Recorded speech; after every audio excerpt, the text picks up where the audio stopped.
Well, that's the hard part about demonstrating an illusion is that it is, in essence, deceptive. Things shifting Oh! inside of a PC tower. Yeah, RGB everywhere. Just put something like honest Ooh, politicians behind you or something, and you'll. look at this. That's cool. Okay, everybody, let's get her done. I So, just realized what you said with honest politicians. That was good. thanks, appreciate that. Just a small joke, just a little one. Hmm. I will. I want to quick announcements. I want to put out there. So we are coming to the end of our game very soon, and I know how some individuals, including myself, are loath to wait excessively between games to start something new. I know that there's people here who won't be a part of the new Saturday game. I know there's people here who will be a new. Um, I think there's already a chat, and I'm going to start working on assembling a team. And once we have this new party assembled, we should start figuring out what we want to play. So those of you who intend to return, start thinking to yourself about what kind of game you'd like to play on this Saturday, what might be fun, and we're gonna get it figured out real soon. So just to put that out there, anyone who's interested in doing a Saturday, start putting your ideas together, and we'll figure out something fun to play. And I'll work on that. The second is that I've already posted it, and I believe everyone here should have received an invite, but I do have a new Wednesday game starting up. Seats are already half full off the bat. So get in quick while you can if you want in. I think session 0 is just still like coming together and figuring it out. So yeah, if you're interested, let me know. I think I might, I've been doing D&D for a while. I've had a lot of ideas for a while. I think I've got a pretty interesting idea for a new campaign. Something that I'm very excited about, that I want to tell people about. So, yeah, hope to see you there, and hope to get to tell you a little bit about it. But yeah, those are the only two little things I wanted to put out there. Just new campaign stuff. Also, of course, I will say that this new advantage against grappled targets is a go. If you didn't see the Facebook. So as a reminder, if you have an enemy grappled, you and your allies have advantage on that enemy. It isn't a vice versa situation. They can't hit you easily. You could just be like, no, don't. Like stop, don't. So there's still going to be a straight roll, and we don't want to make it too close to restrained. So only that one little piece of advantage will be added because it just makes sense. And keep in mind, vice versa is also the truth. So your enemies can grapple you and get advantage as well. So be careful. But anyway, that's it. End of the announcements for sure this time. Let me take you back into our game. So, Knights of the Scorched Earth. You have done great wonders in your time in the Feywild, least of which is conducted a war against the Iron Fae, the evil Iron Fae, who mean to roll over the Feywild and bring industry to that place of nature and magic and fairy tale. You said hell no and kicked them out. They are being held at bay by the various forces of the Feywild. Now that the Harmonies have left the Feywild, I wonder how well things are going. We'll see. But in the meantime, you have taken a most important mission. You intend to go find the Ritual of the First Sundering in Evermeet. A ritual that should hopefully give you the power to chop a piece of the Feywild off and send it out into the Dim Plains, meaning that you guys would not have to commit genocide, and you would not have to throw Feywild troops against the Iron Fae, who are who the regular Fae are very allergic to and could die great many deaths. So in the interest of this altruistic secondary pursuit, you have been sailing on the tides for a month. You have gone through thunderstorms, illusory obstacles, torrents of wind, tornadoes. It has been difficult, but you are very close now, very, very close indeed. And now you have a great challenge before you. A kraken, a dragon turtle, and a leviathan all strike to stop you from approaching Evermeet. The guardians of Evermeet attack you now. Let us see if you or they will relent in this pursuit of Evermeet. And let us bring us back into the game. So we're in the middle of combat. So here is what we're going to do. We're going to go through the initiative order, and we're just going to check in on everybody and see what features and whatnots they have going, just as a quick review. So, starting us off, the Leviathan just took its turn, so I believe it's Nithroil's turn next, if I'm not mistaken. I haven't mixed up the order. Okay, cool. So let's start with you, Nithroil. What spells, effects, anything at all do you have going on right now?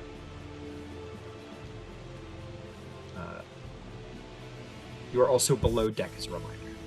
I believe I have major image for the big lady outside. That is programmed illusion, I believe. Yes, it is. Cool.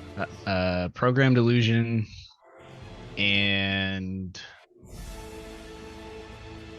that might be it. Very cool. Very, very cool. Yeah, sounds right to me. And yes, as a reminder, this illusion, nobody else but Nithroil is aware this is an illusion. Maybe you might have guessed because you have been traveling with this illusionist for a while. But for all intents and purposes, Umberly, the god of the sea, has arrived and is like basically shouting at the monsters that they have displeased her for some reason. Well done, Nithroil. Captain Auditoris and her crew are kind of just like, well, we're fucked, because none of their weapons work on anybody. And that's a bummer. That's really a bummer. But they're doing their best to try and like see if they can't be of aid with some of the other creatures, because the Kraken seems to it's not doing anything to the Kraken. Okay, Tamlin, our vengeful avenger, what do you do? Or not what do you, sorry. We're not there in the initiative. What do I have going on? Yeah, what do you have going on? Sorry. So far I've only had one turn. I dove off the side of the ship and started what is it? Not Angel of Vengeance, what's it called? Avenging Angel. Started using my action to do Avenging Angel, which comes with that aura that you see around me, which is a fear aura. For any enemy that starts inside of or starts its turn inside of or enters into that aura has to make a saving throw versus fear. And then the only other thing I did was I used my bonus action to light my Sword of Summer's Flame. Incredible. I'll also remind you are grappled in the tentacle right now. Oh, I forgot I was grappled. Okay, thanks for the reminder. Grappled and restrained. Okay, Horlick, Avatar of the Stormlord, what do you got going on? Just at the moment, I've gone into the Avatar at the moment, so I've got that up, and I haven't done anything else. Understood. Prince Aligarthus, man, he's just trying his best. That's what he's got going on. He's just doing his best. He's got the Giant Slayer, so, you know. The Kraken's just krakening. He's just doing his thing. He's got Tamlin grappled, and other than that, he's just a very physical individual. I think that the Kraken used at least one, if not two, resists, right? Yes, I believe it's down 2 legendary resistances. Which is worth noting. How is Tenesis, our Empyrean friend, doing? Nithroil? I don't think he doesn't have it's okay, I'll spare you, you're eating. He doesn't have any special effects going on as far as I believe. All right, so Brock, you are in the belly of the beast. What are you got your rage? What else? I'm raging. I'm suffering from the eaten condition. It's true. That's about it. That's what I got going on. What's your current wild magic rage thing that you got? I believe it's the exploding pixies. Yes, that sounds right. Okay, fantastic. I saw a hand, Tamlin. Yeah, didn't now that I'm thinking of it, didn't Tenesis bolster us? Has that worn off, or are we all still bolstered? Bolster is still going, that's absolutely right. Which means I believe I'll take a look here. Which means that everybody on the ship can't be charmed or frightened. And you have advantage on ability checks and saving throws. So bolster. Incredible. Brock, also flame your phoenix he is in the belly too, and he is also suffering from the swallowed condition, if I'm not, but not really, because They could easily Spirit. find their way out. yeah, is the spirit of fire, and it's very hard to eat something that is pure fire. Heartburn. Yeah, heartburn is a motherfucker. Vivian the Dreamweaver, you seem to be under the influence of a upper planes, Tasha's otherworldly guise. Is there anything else? No, it's just that. Is that fantastic? Dragon Turtle's just dragon turtling along.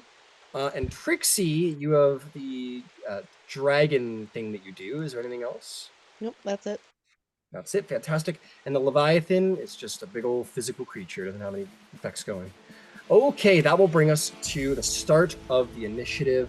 Nithroyal, aka Valorina. What are you doing below decks?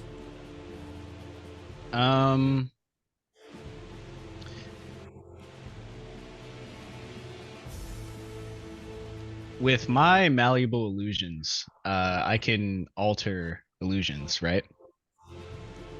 You tell me. If not, then I don't know why it's there. Malleable illusions. When you cast an illusion spell that has a duration of 1 minute or longer, you can use your action to change the nature of that illusion using the spell as normal parameters for the illusion, provided that you can see the illusion. Okay, yeah. So malleable illusions. If you approach one of the portholes, I'll give it to you. Okay. I think I need to. I think I'm gonna use my Staff of Charming to cast Comprehend Languages. Okay.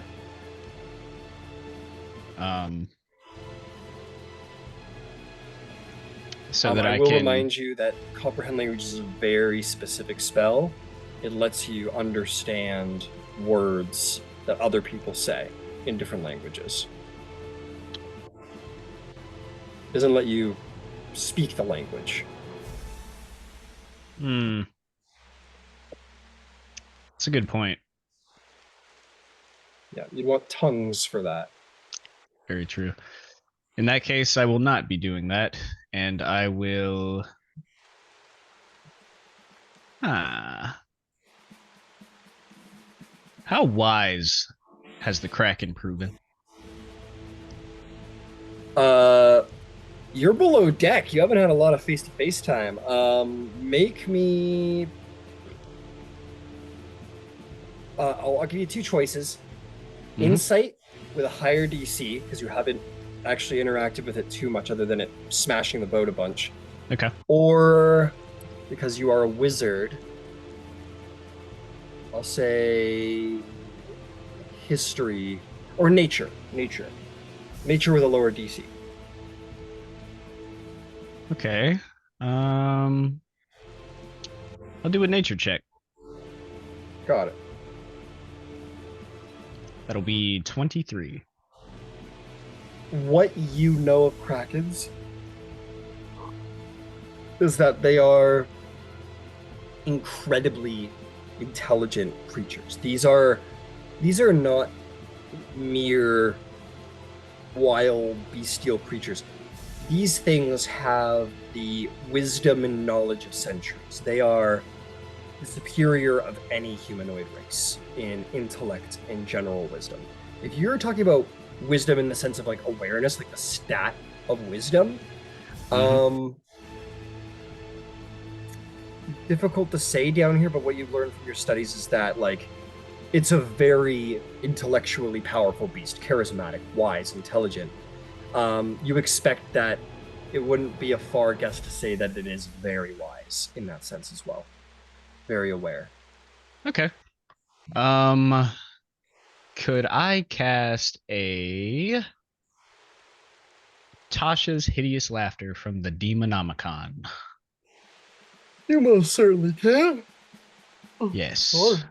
Okay. Tasha's Hideous Laughter. Genesis disliked that. Genesis disliked that. That's right. Okay, here we go.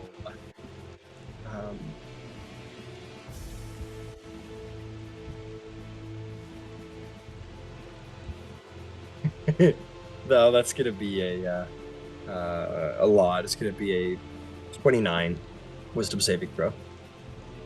That'll pass. That'll do. That'll do. And I think she'll try to go further to the stairs and try to get above ground. Okay, you start making your way. 30 fate. All right, is there a bonus action? Not many.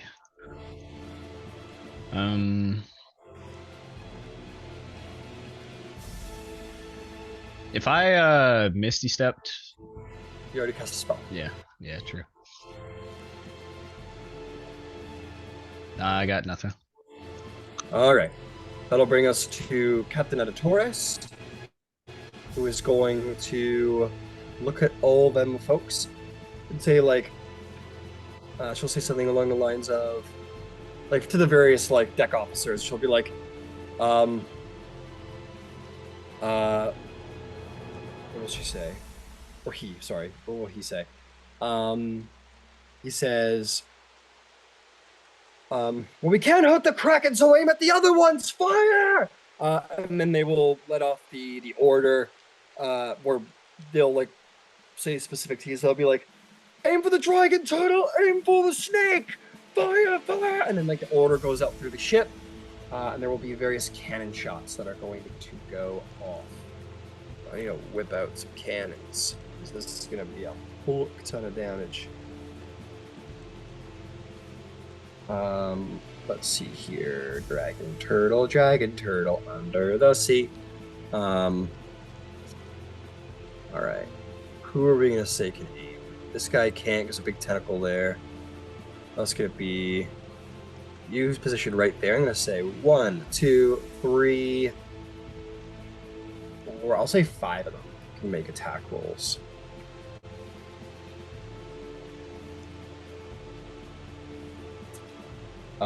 Miss, hit, miss, and a miss. So, 3 of the shots hit the water, but 2 smash into the back of it, and it roars angrily, and that's going to be 16 d10 damage. To the dragon turtle.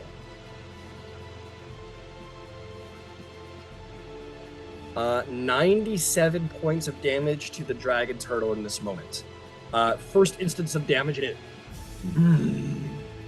billows out angrily from the damage. So that's going to be those cannons that made the shot, because they're the only ones who were positioned well enough to actually aim. So let's go take a look at the Leviathan. These 2 cannons will take shots at the Leviathan. Leviathan, where is your AC? Those are both gonna be hits. Let's see how that goes.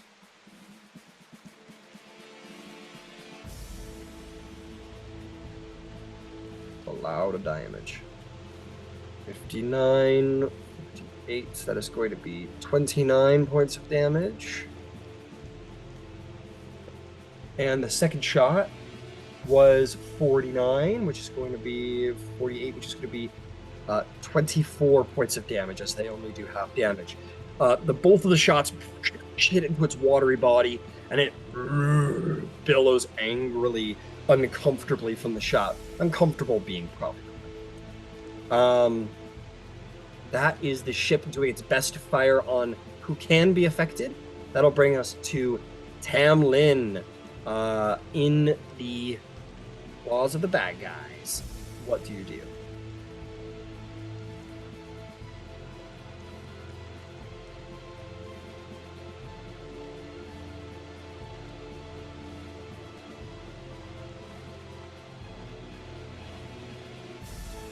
Yep.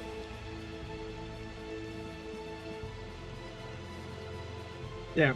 All right. Thank you. Yeah. Let's see. Can you show me where I am in relation to all the baddies again? Got it. So you're right here. Yeah. in the tentacle. There's the Leviathan right there, like banging into the ship. Yeah, this big guy. He's basically just been slamming into the masts in the back of the ship. Has been attacking the ship itself. All right, and then in the other direction, where's the dragon turtle? Dragon turtle is right over there, past the water goddess. Ah! All right, we're not going that direction. Who looks strangely like Jace's wife. Right, not strangely. Can I? So I'm grappled and restrained, right? So I can't currently attack. I don't have the ability to do that. You can. It'll just be a disadvantage. All right. In that case, what's disadvantage at this level? Right. True, but also, I think I'm going to Misty Step instead. Hell yeah! With my bonus action. Okay. And where are you going? I think I'm going probably just behind the tentacle. Since I'm already here, I might as well just take my attack while I'm here. Got it. So you're just kind of 10 feet away from the actual tentacle, out of the tentacle's grasp, and it sort of unravels itself. Go for it. Yeah. And then 2 melee attacks with the Sword of Summer's Flame. All right. Oh, that's a 29 to hit. Hell yeah, that'll hit. Roll me some damage. All right.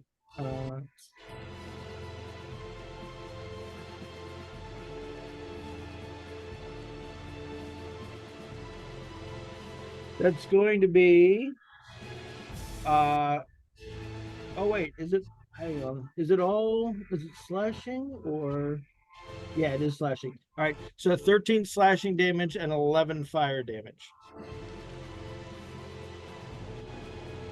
Okay.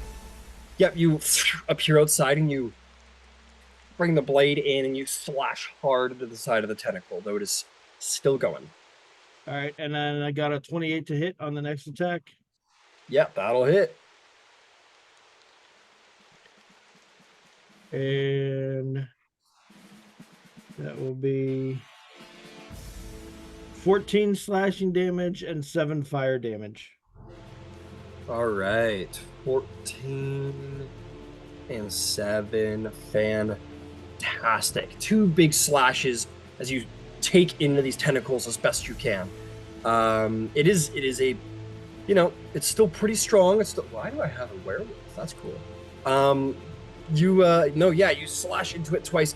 It's a very thick, big tentacle, but you're doing a good job on it. Is there anything else? No, that is it.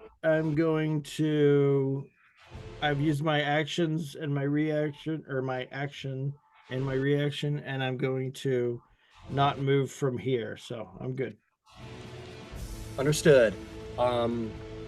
Big Meanie is going to take his turn. Let's see here. Who's getting it? It is going to call forth. Oh, we're going to do it. Yeah, no, let's do it. It's going to roar out again and summon the power of the lightning storm. You escape, so it's going to attack you, Tamlin. So let's do this. Dex save for Tamlin. Dex save for Vivian, the Eldritch Blast machine gun. And a dex save for... Who else is a lucky fella? Hit me. Come on, hit me. You're inside. I can't hit you. Let's see. Anyone within 120? You're a little far away there. What does our friend give us? Advantage on the saving throw. Oh, that's lovely. Thank you know what? I think it's gonna. Oh, it doesn't want to hurt the dragon turtle. I don't think. Where's that last lightning bolt going? I have no freaking clue where it's going. I don't want to. He's not gonna hit Horlick because he's like made of lightning. That's dumb. Trixie's too far away. Let's hit the captain. Why not? The captain just shot off a bunch of cannonballs. Captain does not get out of the way. Not even close. How the other two you guys do? Let me see. 17. Made it, Tiamat. 22. With 22 is a failure. You'll take 16 lightning damage. How about you, Tamlin? with advantage from the bolster, I got 27. That is a success. You will take half, which is 8 points of lightning damage. 3 bolts of lightning crack down from the sky and hit into all of you, and you have a little bzz moment. And by little, I mean it's terrible. It's horrible. Okay, that'll bring us to Horlick. Horlick, this beast is calling the power of the storm. That's your thing. What are you going to do about it? So, sorry, I forgot that I'd hexed the Kraken on my first right. go. So that was, yeah. So I am going to call forth Blade of Disaster, and I'm going to stick it right on his head. Hell yeah. Hell yeah.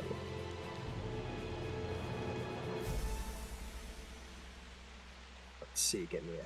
Yeah, we're using this one. We're using like a Starlight Sword. Fucking right. Okay. How far away can you put that down? 120. 120? Yeah. Yeah, you're good. We're going to give it to you. Put her right there. All right, you're going to take some swings. 31. Yep, that'll hit. Remember, your crit range is pretty decent right The now. 19 on... With the hex, it's 19, so that's a crit. That's a crit on the Blade of Disaster, and I believe Blade of Disaster... Holy fuck, Blade of Disaster crits are crazy. Hang on. So it's 4d12. So what's that? Roll twice, or is it doubled? You say 4d12? Yeah. So max those. So what, 48, and then roll 4d12. And then add that together. Yeah, 18 or higher for crit. And you do 8d12 damage. Oh, you do an additional... Okay, yeah. So you do 12d12 damage right now? So yeah, so just roll 12d12, and I'm gonna find you your max damage for you. So just roll out those dice to start. It's 144. Holy fuck! Yeah, 144. Plus 6 for Hexblade as well. An extra what, sorry? 6. Extra 6? Okay, so you're at 150 damage without rolling any dice. So go ahead and roll your dice now. That's So 12d12 plus a d6. That d6 is important. it helps. It does. It all helps. It's very important. D12 plus It's gonna have a bit of a headache in a second here.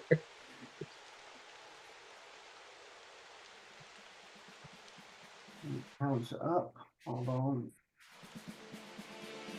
Oh, it's been 81.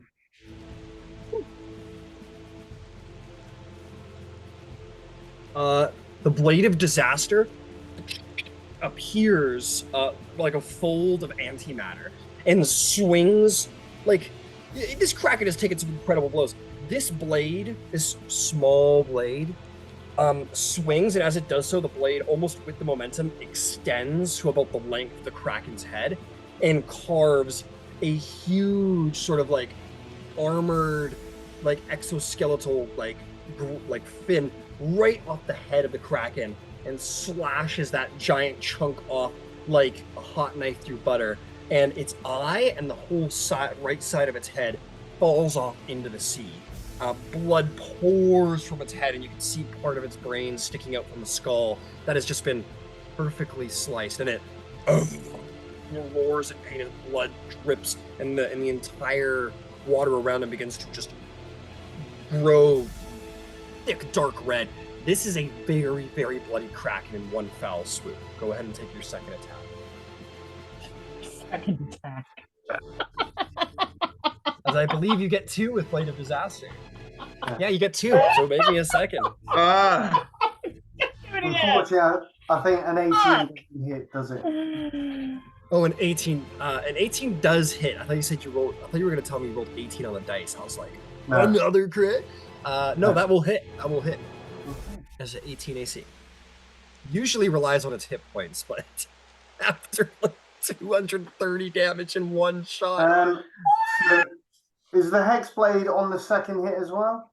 No. The hex is that extra D6 Yeah, is 26 then.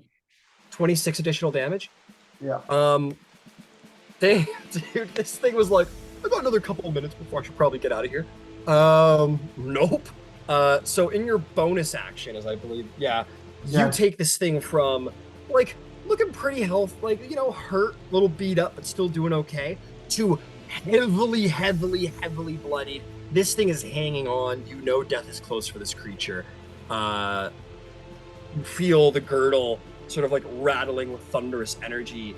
This is a being of storm and tempest, and you are, if you wish to, about to end it. So yeah, I will. I have 30 feet flying, don't I? So I suppose I'll get to the closest tentacle that I can. I don't think I'll hit him. So yeah, I'll go for a tentacle because I can't use another spell. I'm gonna help you out here for a moment, because I think for Horlick, the avatar of the Stormlord, I think this is a great story moment. You've seen your friends hacking away the tentacles, and though this of course does affect the Kraken as a whole, that's like, if you were fighting me, that's like breaking my fingers. Like, sure, it sucks for me in the fight, but it's not gonna kill me. Alright, so I've got a question then. Yeah.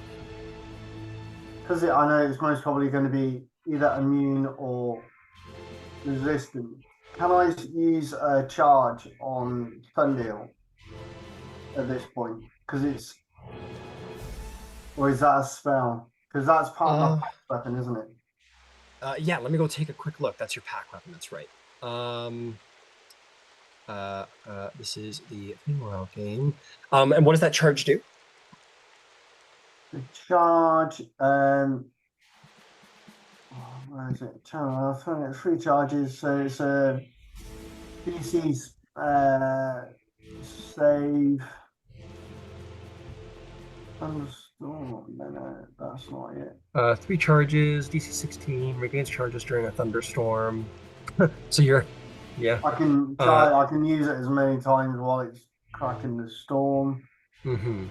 So you could do that to do Cold Lightning if you wished, but I will say you did see Trixie attempt that earlier and it didn't do anything. Okay. Oh, I'm just looking at my actions. And that also does count as a spell, of course, because that is a... Yeah, that's what I was thinking.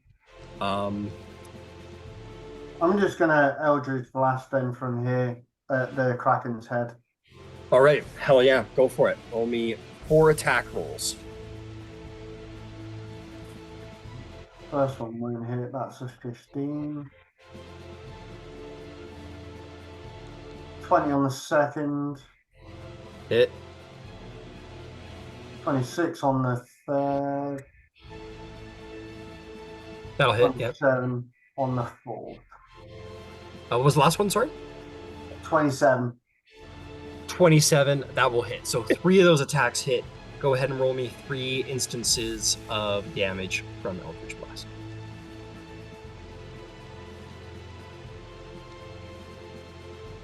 Oh wow. Oh, I'm really bad. 12. Those are pretty good for Eldritch Blast, actually. 14, 12, And 13. How would you like to slay the Kraken, Guardian of Evermeet?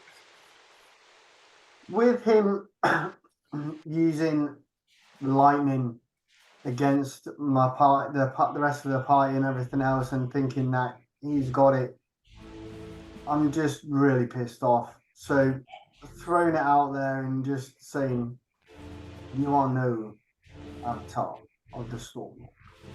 That is me. Okay. I wear his girdle and I am his avatar. Hell yeah. No longer.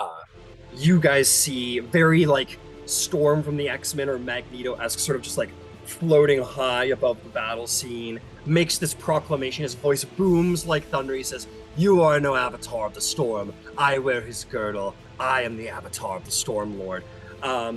And you, like, as this blade appears, it starts chopping literal chunks off of the Kraken. You raise your hand to the sky and you do call lightning to yourself. But this lightning that you have summoned is so potent. It is pure magical energy. It is the pure wrath of the storm, which is even more potent than a simple thunderbolt. And you call this lightning to your hand, and you send these 4 arcs of lightning for like a web of destruction that tears through what's left of its mostly severed head.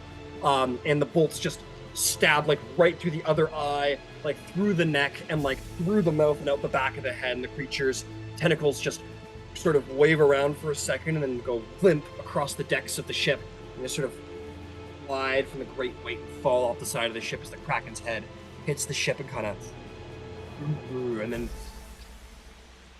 into the water. Brock, from the interior, you feel these blows. You feel these like this. There's no impact, but you feel this. Yeah, pretty much. You feel the creature suddenly rear as if in great pain. His whole body tenses, and then you feel this like static electricity flow through, and you're like, "Ah, fuck, Horlick, don't hurt me." I like to imagine that Brock's inside there, like right here, and Horlick's attacks are like. He's like, "Holy fuck!" He's got a real Pulp Fiction thing going on, where all the bullets just barely miss. And the Kraken descends into the depths. And in this moment, Horlick, your belt will crackle with lightning, and will sort of evolve and evoke its final and greatest form. You may swap out your Storm Girdle from the awakened form to the exalted form. It is at its height of power. You have proven yourself the greatest of storm beasts and storm creatures in all the planes. That's the Kraken, folks. And I just turn around and just say, "Who's up next?"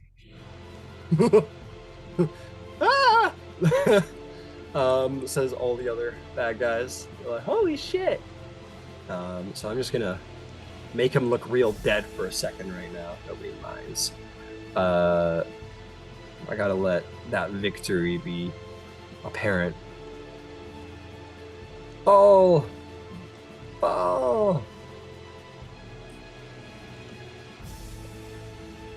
And last but not least, the Kraken head isn't gonna fall over, but it will have like begun to descend into the water. Very, very cool, Horlick. Very cool of you. That'll bring us to Prince Aligarthus as these tentacles slam into the water all around him. And he's going to go up to the Kraken. He's fucking breaststroking like a man. He's making his way over there. He's finally got the Dragon Slayer in position to do some killing. What kind of Dragon Slayer was it again? Was it a rapier? Okay, yes. I see your Yeah, because I was better with rapiers, so that's what I had picked. Understood. Okay, so he's Or going no, it was in. a scimitar. Scimitar, sorry. Oh, scimitar, gotcha. Okay. He swims in. Has he taken any damage? I'd be surprised if he didn't take any damage. He's taking a little damage. He's gonna second win, regain 20 hit points, because why not?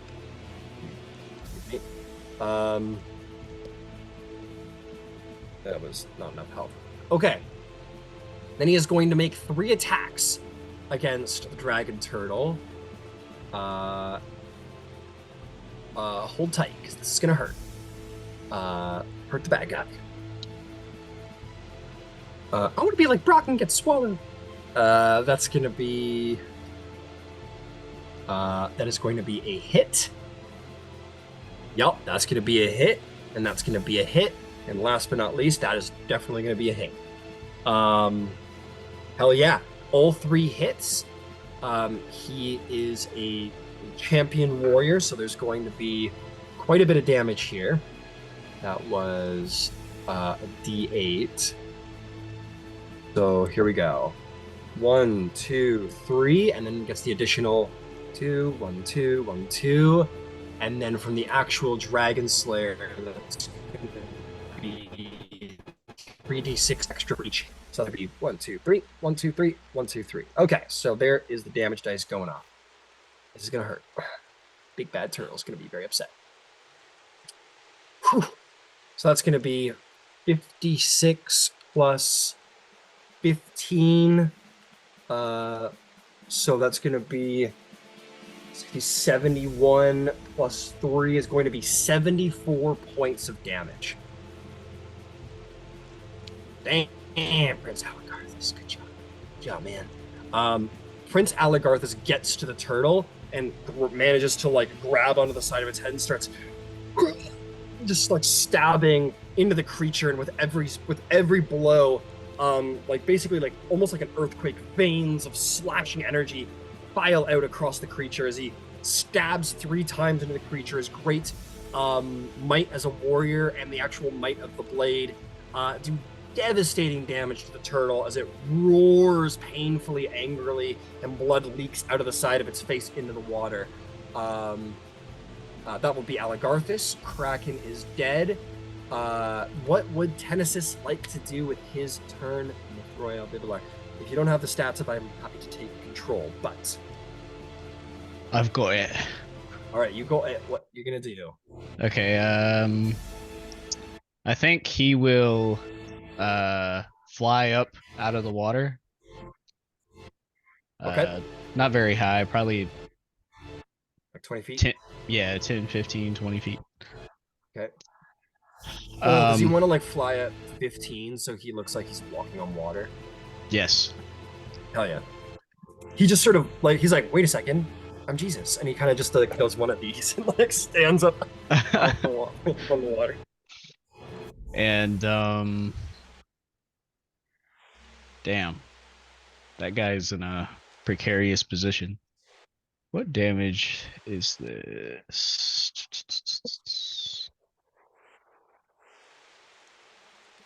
Oh, okay, whatever I want. Yeah, I think he'll point his hand towards the turtle. Got it. And he'll shoot a bolt at it. He does a JoJo, points at him. Yeah. And then what kind of damage are we talking about here? Let's do force. Force. All right. A blast of pure magical energy fires out of the hand of Tennesis, son of Torm. Go ahead and make an attack roll. You got it. Oh no, that's just ass. Plus 15. Oh yeah. 18 to hit. An 18 doesn't hit. He fires the bolt and it just like blasts off the back shell of the turtle. So we'll say, as his hand is being pointed forward, the great tentacles sort of like fall into the water to his left and right, and he's like sort of blinded by the spray of the ocean in this moment. The bolt kind of hits the back of the shell and bounces off of it. Okay. And unless he's going to use more movement, I believe that's the turn. Yeah, I don't think he has any bonus actions. Yeah. That's the breaks. That's the breaks. Brock, I got good news for you and your bird, my friend. As the creature is dead, it throws you up. Oh, nice. Do I take any more acid damage? Good question. Let me get to you on that in a second. Your bird is also thrown up, who is very happy about that. Nothing worse than being in there. I'll probably still give you the D10 of fire damage from your own Phoenix, because you two would have like been shot up together, and that's a lot of fire. But that happens. Let's see here. First time it enters a creature space on a turn. So no, you're good. You're good. My apologies. Okay. As for the regurgitation, let's see. Is that an actual like Oh, mechanic? no, my apologies. You and your bird are still in the belly. Like you feel all those tight muscles around you loosen. And you could begin to crawl your way to victory because you're no longer restrained, but you're still inside of Okay. it. Which means you are indeed going to take 51 points of acid damage. Cool. All right. Awesome. Is Glad I- water going down? Probably. There goes my last temporary hit point. All right, I take that. Awesome. All right. Awesome. Cool. If you want to try and crawl out, it would only cost you 15 feet of movement. Okay, I have. Yeah, I'll start to crawl out, and as I'm going, I'm going to use my action to expend 2 charges from my plates of glacial winter and Okay. cast fire shield or chill Okay. shield. Chill shield. Okay, we'll And do. I'm going Yep. to call out to Scorch, get me in the sky. And Scorch goes and sort of like just like rubs against your cheek, which is very hot, and then like grabs onto you. So you two will both squirm to safety. So both of you will spend 15 feet of movement. You will exit prone out into like the water, and yeah, she'll like grab onto your shoulders. She might be small, but it's a real like Harry Potter Chamber of Secrets situation. With that 19th strength, is going to indeed lift you up into the air. Where are you? Do I take the D10 now? Yeah, I'll take the D10 now, but I believe that's halved because That's why I went with the chill shield. So I have resistance to fire. Very nice. A half to 4. Halved to 4. Fantastic. Okay, so where's Scorch taking you? Do you think? I Scorch got guess. movement. Oh yeah, lots of movement. Definitely into the sky. I want to kind of evaluate the situation. All right, Scorch will take you. Why don't we say 60 feet up into the air, so you can kind of get a general sight line on a lot of things. You see the dragon turtle sort of. I'll point to the Leviathan. And Scorch will turn and sort of like a piercing eagle-like screech. As far as both of them are elementals, and both of them are like the greater elementals of their kind. Water and fire don't get along as far as elementals go. So Scorch is immediately like, fuck you. And is going on site. Yeah, it is pretty much on site. So went 60 feet up. You've already spent 15. So that's 75, which means that you have 45 speed left. She's going to fly you, or he's going to fly you 45 feet towards the creature. You want Scorch to dash? Airdrop you?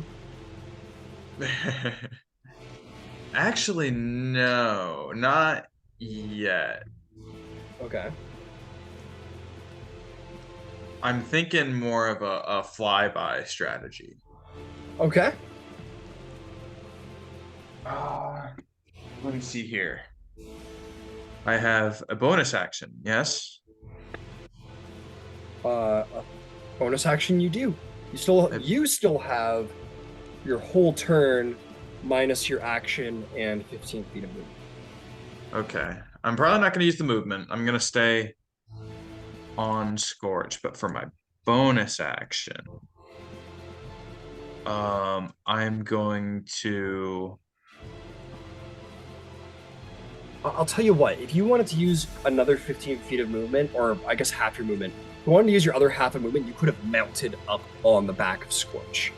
Yeah, can I do that? Yeah, absolutely. So they're gonna make so many like 70s rock band like albums covers of you. You're like a werebear in like ice armor on the back of a phoenix. Wreathed in blue flame, also emitting blue light. Yeah, So yeah. From like a distance, it looks like a purple glow, the mix of the red and the blue light. Yeah, there's one sailor who's like, "Whoa, rock and roll," as you start flying by. And I'm gonna use my bonus action to invoke my Eldritch Maw. And then your arms like extend out magically. Heavy metal, the song Heavy Metal starts playing in the background. And is there anything else? That will be it. I'll probably just have Scorch dodge for the time being. Or you know right. what? We'll dash, but not directly at the Leviathan. Let's go straight up. Straight in the air. I would like you to make me a animal handling check.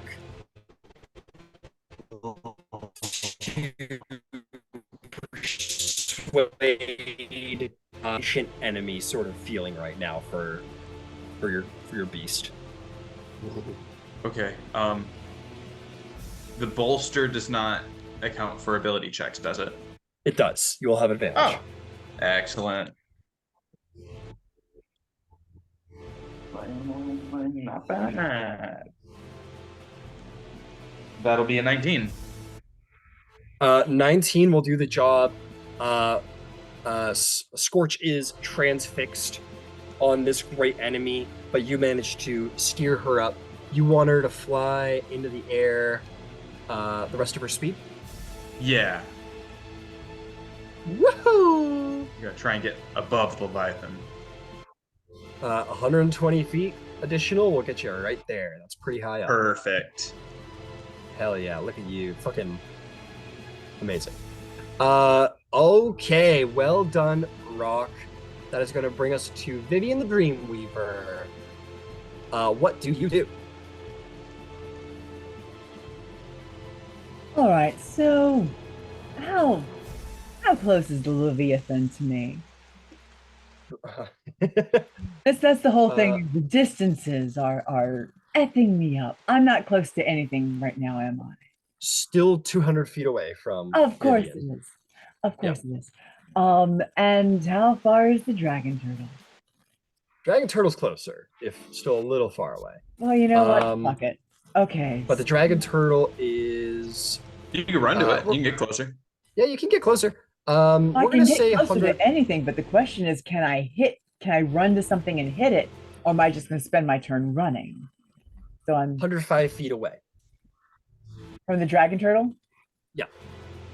Okay. You See, can start doing like a diagonal, like towards the dragon turtle, and still start making ground on the Leviathan at the same time. Okay, you know something? Yeah, let's strafe in that direction. Thank you. How much speed do you have as an otherworldly guise? 40.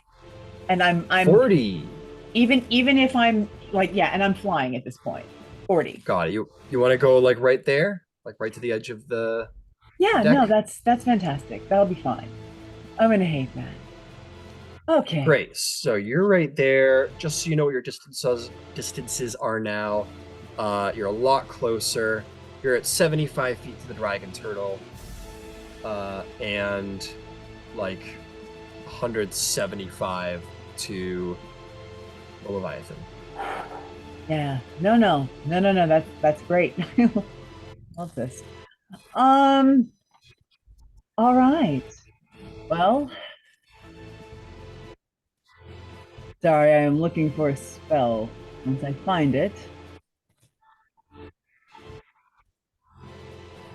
Do I seriously not? Oh wait, is my Crown of Stars still going? Did you cast it this? Oh no, time no, around? you're right. No, I cast it in the other battle.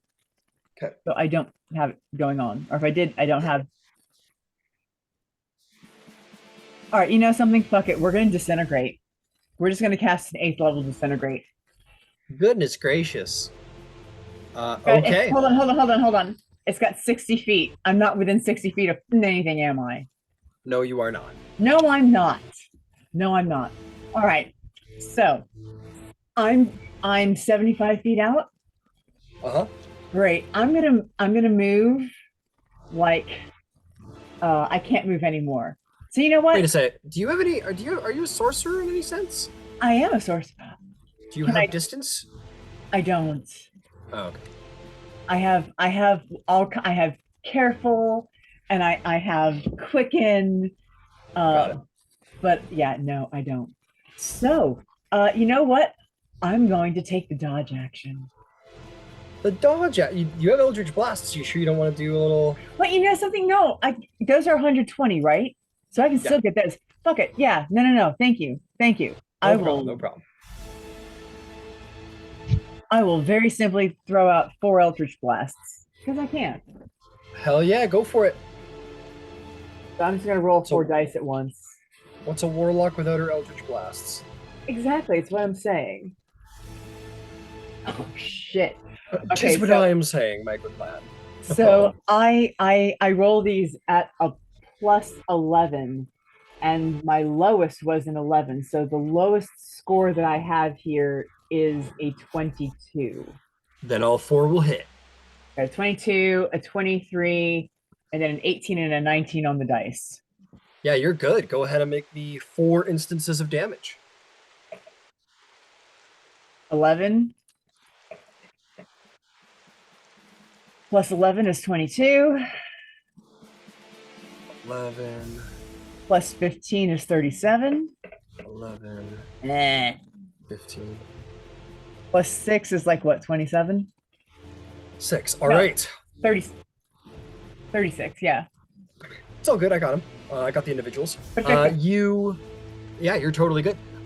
You go up there, and you're like, I guess I'll just blast. And you're like, I guess I'll just like whatever. And you fire off these 4 devastating beams of eldritch power that like all of these cracks are running like all over the side of the dragon turtle's face from the dragon slayer, and your bolts just like smash into those open wounds and cracks between the natural armor of the creature, and it billows angrily as you. You ever see those like, you know, like in Godzilla or whatever, those like humongous monster movies where like the army is like firing giant missiles into them, and the impacts are like, when they add up, they do, and then it kind of like it gets hit by them, but it's not like all of them at once gets them to kind of like do in this situation. It's not like like an instant, but it's like almost like more like annoying than an actual shockwave. Similarly, you're just like when the creature recedes into the water, and then lets out a billowing roar of anger. Is there anything else? No, she's used her movement, and no, we're good. Legendary action. Ooh, legendary action. All right. What does Texas A do? bolster. Another bolster. Keeps the ship going. Fantastic. Excellent stuff. The dragon turtle, in all of its anger and spite, is going to just manage to position itself back 5 feet and get Aligarthus out in front, and is going to take another steam breath attack. I need a 60-foot cone. Let's do it from here to there. You know what? I think he's feeling a little mean. So it's going to do it a little bit differently this time around.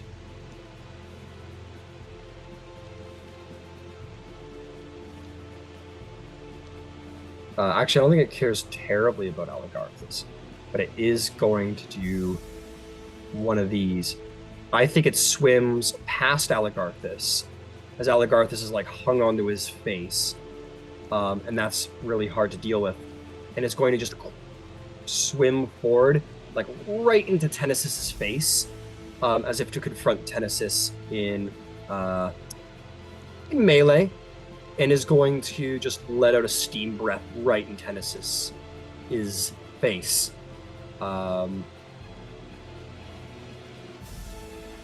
Incredible. I need Tennesis. Oh, bloody hell. Just to the side a little bit then. I want to get those dwarves. I want to kill them. It's fine. This will do the job. Okay, I need Tennesis. Pretty much just Tennesis to roll me a Constitution saving throw.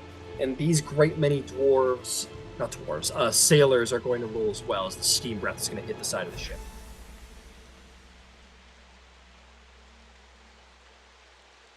gonna say dwarves in elven water. No, they're more. There's no dwarves. They're the coolest looking minis I could find for sailors. He rolls a 25. 25. He will take 26 points of fire damage on a save. The ship, you're gonna see some of the actual wood on the side of the ship begins to like literally melt, just from the extreme heat of the water. I need my warship to see how well the ship is doing at this point, because it is getting pretty hurt. And you hear the sailors sort of scream in utter pain from this assault. And I will say, Vivian, as the steam, like, it hits you and it hurts you like as if like sticking your face right after opening the oven door. Like, you still hurts, but not enough to like actually damage. But you look over and you see the sailors manning the cannon right beside you. Their skin literally just melt off of them. This is steam water, and you see them literally like, oh, like they literally just melt, like just completely like hot water melt and boil, and fall to the ground in like puddles dead. And then you hear screaming from below deck 2 through the portholes, as you expect. Probably another great many of these sailors have similarly died. That the dragon turtle is. How are we doing, dragon turtle? We're pretty hurt, aren't we? Yeah, we're pretty fucking hurt. I think the dragon turtle with that, because it only swam. Actually, how far forward did I swim? Okay, so that's 25. So here, it's then going to go into the water and begin to swim down low. So that was. How close is that to Tennesis? Yeah, sorry, just give me a second to position him, and then we'll deal with that, because yes, you are opportunity. Another.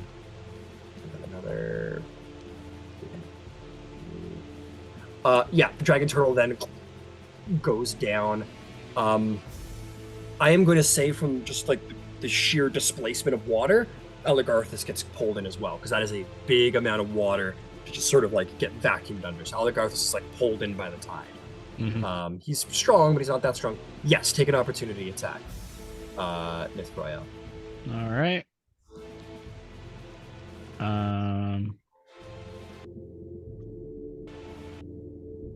You got it. I'm gonna give him half C's, because that's very deep to go. That'll be 18 plus 17. That'll hit. Go ahead and roll me a little damage from the maul. You got it.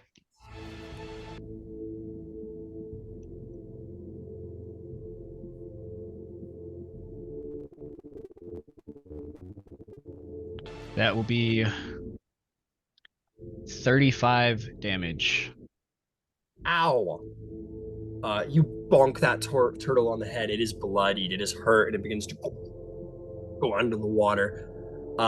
That is the turtle's turn. Trixie, you see this as well. You see the turtle go under. All this water is sucked in displacement. Now Eligarthus is like pulled underwater from the massive tide pulling him down. What do you do? Can you have him make a DC 15 con save for me, please? That's a success. That is Got a it. constitution-based creature right there. I figured. I'm afraid to say. But worth a shot. Always worth a shot. Trixie, what would you like to do? One, I'll just say that's super frustrating because I had fucking shit planned and you ruined it, Ryan. I'm sorry. Two, I he's not. forgot Trixie also has foresight up. Right. So you last turn you position yourself. You go like, fuck. Fuck, yeah. And Turtle's like, what? I'm not even. I'm gonna just use my movement of 60 feet to go down. I don't know how far I'll get. I will tell you what. If you want to simply drop out of the air, that won't count against your movement. Sure, yeah. There will be a little fall damage, though. Not as much as if you were landing on concrete, but, you know. You just That's let fine. go and you fall down 35 feet. You are going to take... Yeah, you're only going to take 1 point of bludgeoning damage. And you find yourself under the water. I'll give you an extra 5 deep. And you are under the water in this moment. You see Aligarth is a little spun out in the water. You see the turtle sort of like making a descent. You see, yeah, what do you do? How close am I to the turtle? Ooh, good question. Just pull I back. look pretty here. close, but again, with this map, You I are can't pretty. tell. You are pretty close. Oh, okay. Let's just do it this way. This is easiest. You are 30 feet from the creature. Perfect. Okay, I will start. I don't know how this will work underwater, but I'll start with using a bonus action my breath weapon. Okay. What's your breath weapon right now? It's force. It's 60-foot cone. Force. So Pure magical blast shoots out from your maw. What am I rolling? it's a Dex 22. I got good news. Dragon turtles are not very reflexive. That is a failure.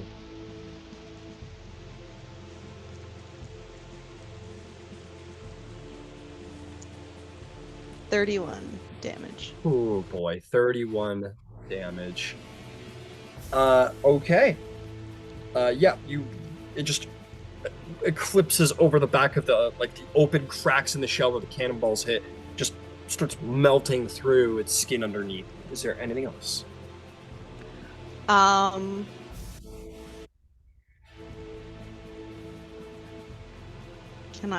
I cast? I can't cast underwater with like anything vocal, right? You can. Okay. That will cost you your held breath though, and you'll begin to suffocate on your next turn. I'm gonna do it anyways. I'm All gonna right, cast... you let the air out of your lungs. Yeah, with my action, I'm gonna cast Blight. Oh, fuck. Con save? Con save. That is going to be an 18 to save. So they fail. Oh, that fails. Give me that light damage. 37. 37. This is so romantic. You guys go 37. Why can't I have this? You blast, and like those holes in the back that you've made tender with your breath weapon, you put your hand there, feeling the life in its body, and you corrode it into something corrupt. And you are going to see these like black waves of necrosis sort of flood across the dragon turtle under the shell, and like down the back of its face, across its fins, and it roars angrily and begins to slow in its movements. It is very, very, very bloody. If I have any movement left, I think I'm now kind of panicking, so I'm trying to frantically swim up because I have no air. That just makes sense. Yep, that's fair. You're like, wait a second. I understood the risks. I need to breathe. Yeah, and you will surface with 20 feet of your movement, and you get your breath back. Yeah, okay. Is there anything else? Nope. Nope. Okay. Ooh, Leviathan didn't take its legendary actions. I forgot. So it's going to do it now. It's going to make a slam attack against the ship. Or you know what? How close is it to that bird? Did he see us? Do we have your attention? The giant flaming bird? Yeah. You got its attention. Let's see here. Slam attack is... it's got a decent reach. Let's see how it's doing. No, way too far away for that.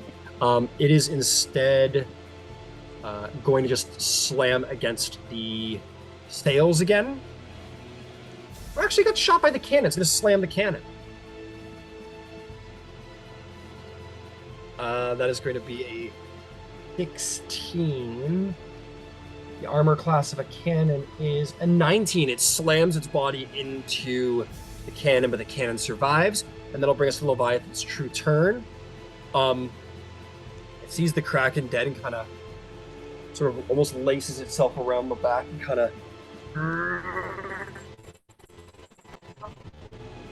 out angrily as if to the tide itself. And the captain says, "Everyone brace!" And you guys see off to the I don't fucking know. The left side. I think it's the starboard or the port. Starboard, yeah. Port is left. I think. Oh, port. Yeah. Or the port. Okay. Off the port side of the ship, you guys are going to see. I don't know if I can actually demonstrate it through Tailspire, but we're going to give it our best shot. Nope. No sort of luck there, unfortunately. Nope. You guys see a massive. Okay. 2 feet longer. Let's see. So it's long. Yeah, so that's long, tsunami. wide. Kanagawa. Pretty much. You guys are going to see a massive 250 foot long, 250 foot wide tidal wave. It's going to roll up out of the sea by the will of this serpent of water, and it's going to smash into your ship. And this is going to be not fun for anyone currently on the ship right now. All I'm going to need is I think the water pressure is going to be intense enough that I will get one from you as well, Royale. I need everyone, not including Tenesis, KotSE, and Aligarthus, and you, Tamlin, yes. Everyone else, I gotta see if that bird is too high. It's entirely possible. You said 200 foot? 250 feet.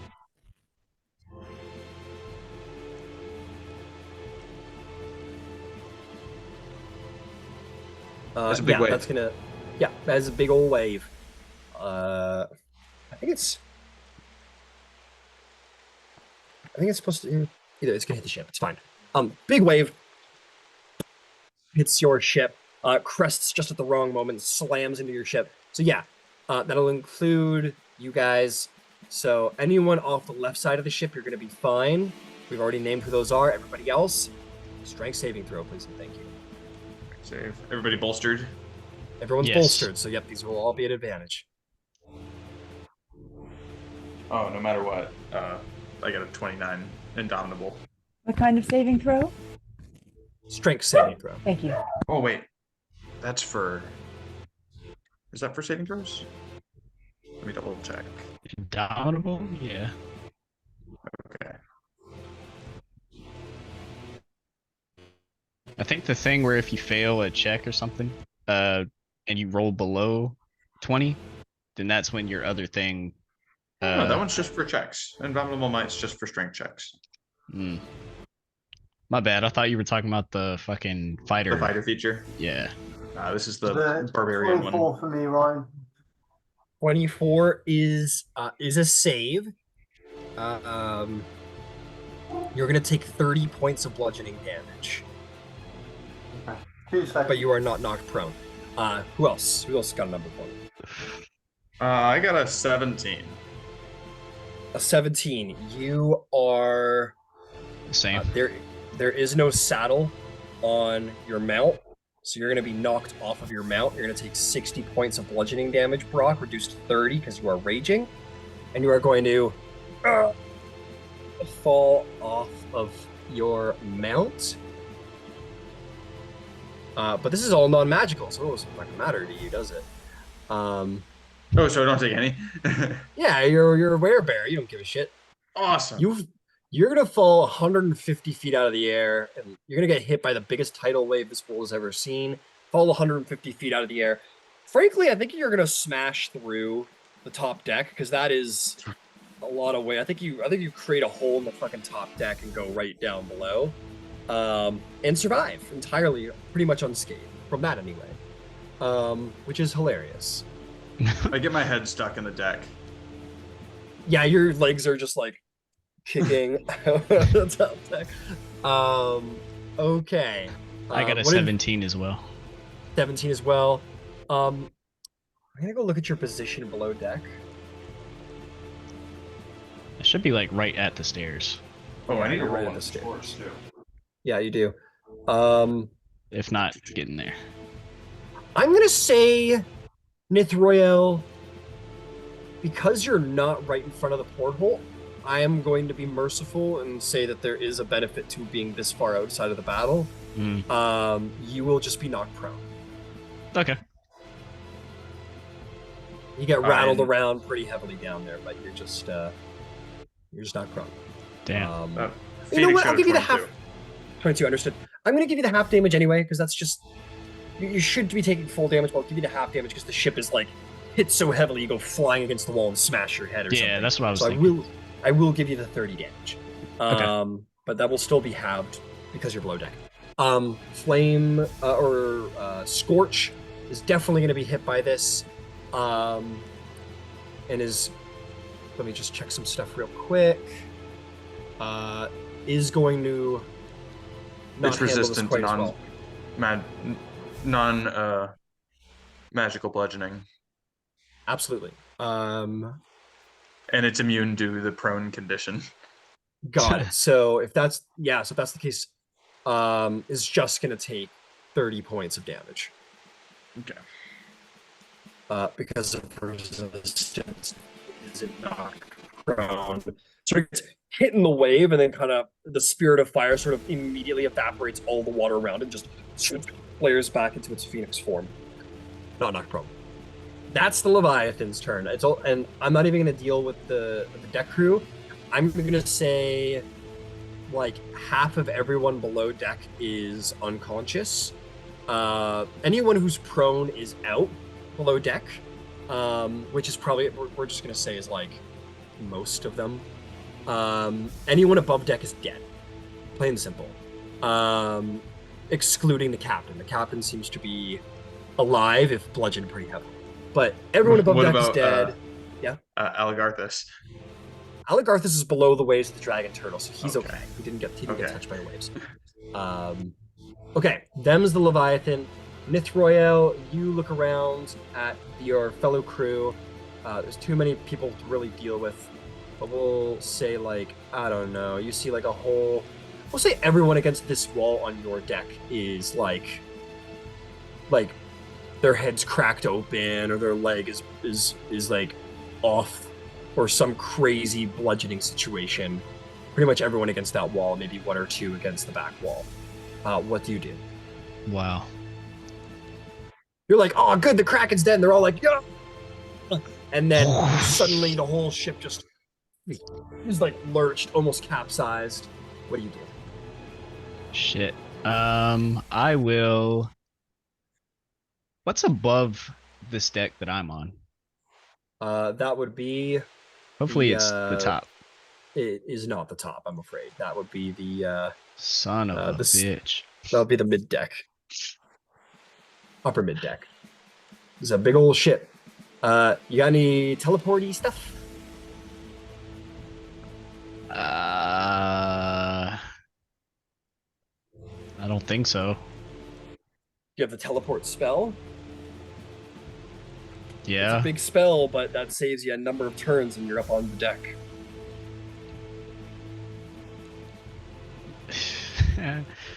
Okay, yeah, I'll teleport to the top. Okay.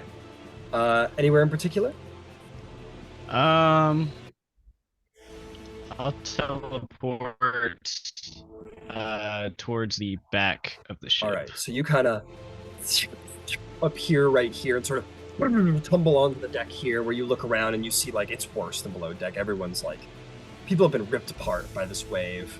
Many of them aren't even on the ship anymore. They're in the drink. And you look around and see the captain sort of holding onto the wheel and is like, and like stands up and kind of is like the arms, like the shoulders fully dislocated, and like blood like running down the side of the face, and the rest of the deck is not doing much better. What do you do? Brock's legs are dangling out of the top.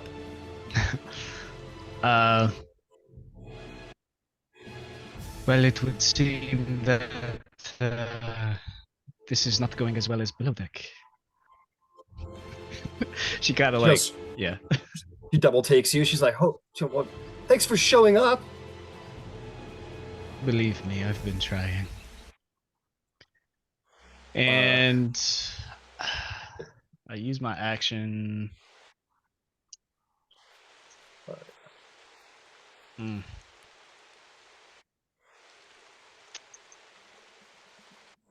Shit, man. Bonus action movement. I will try to shove the Leviathan. Telekinetically. Oh yeah? Telekinetically? Okay. Oh, how What is that? A how strength far is save? it? That's probably like fucking 50 to 100 feet right there.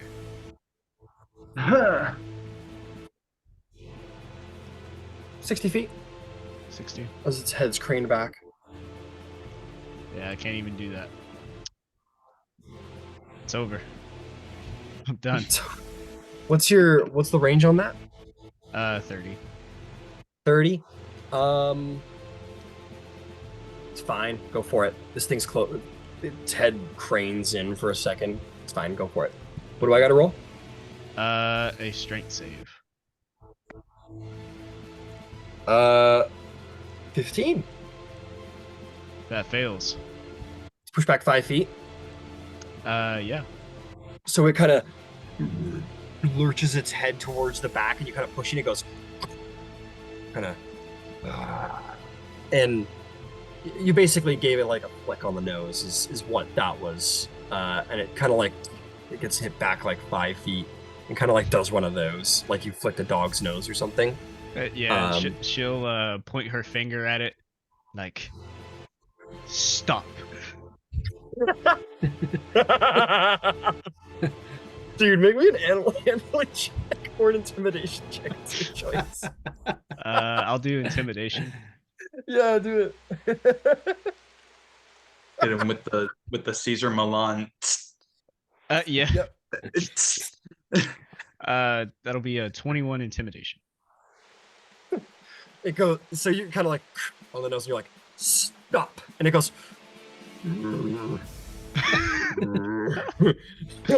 it, like, frankly, this creature has, like, never been treated this way, right? Like, all of them have all just been, like, think of it from its perspective. This is this, like, it's this dim, bestial monster, right?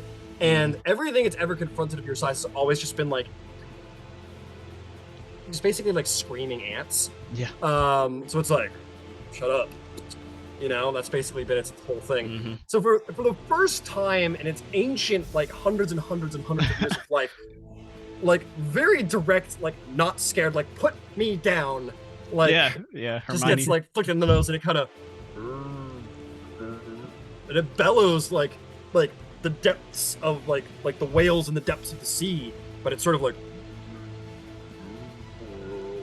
and it's like, what?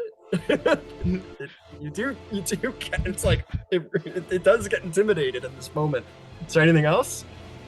Call that a free action. Is there something else you'd like to do? Nah. Well, that was your bonus action. Yeah, Is there a that's free it. action? That's it. Okay. Yeah. Other than maintaining the stare like Caesar Milan taught me. Yeah, you just kind of don't Maintain the intensity. I have to become the pack leader. Captain Editaurus is like, okay, and then you do that. And you're like, stop. And she's like, or he's like, Oh yeah. just. Well, everyone's dead up here, so Yeah. I think just kind of like has a gun in his hand and is just like, I think it's just too. I think. Did honestly, you not I think, tell him to stop? Yeah, the captain is just like watching. Like, this is just the most bizarre experience for this captain. Who's like, oh, everyone's dead, and like all we had to do was flick it in the nose. Like, what? It's just having a humongous like psychological like what the fuck situation. I think that's all that happens. Is the captain just watches you to throw it. Is like, what? It's a dog? And it's just like doesn't say anything. Just like too stunned to do anything in this moment. Yeah. Pam Lynn, you see this, you're like, good, Nitz Royal's here. Now we could, and then like flicks it in the nose and says stop, and the creature's like,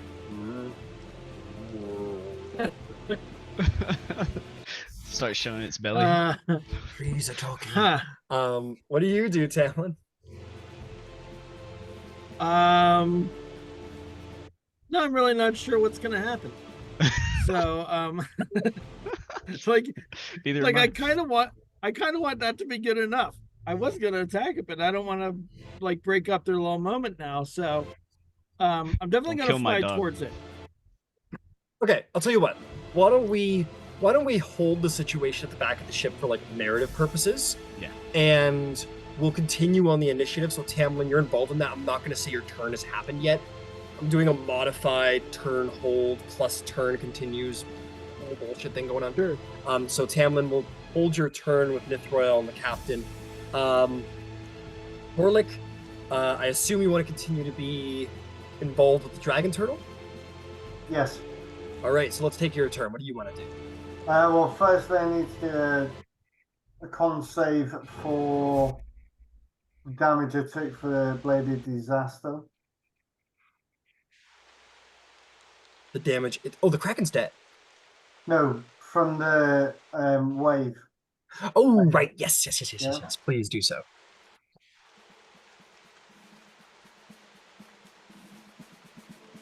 Oh, right, that's gone. 16. Well, you used it well, my friend. You used it well. Okay, so that's gone. If I move my 30 feet forward, move diagonally down towards the water if I can, please. All right. So why don't we put you like here for 20, and then you want to just do like a hard over to here dive for another 10. You could also drop yourself out of the air if you wanted to like dive, basically.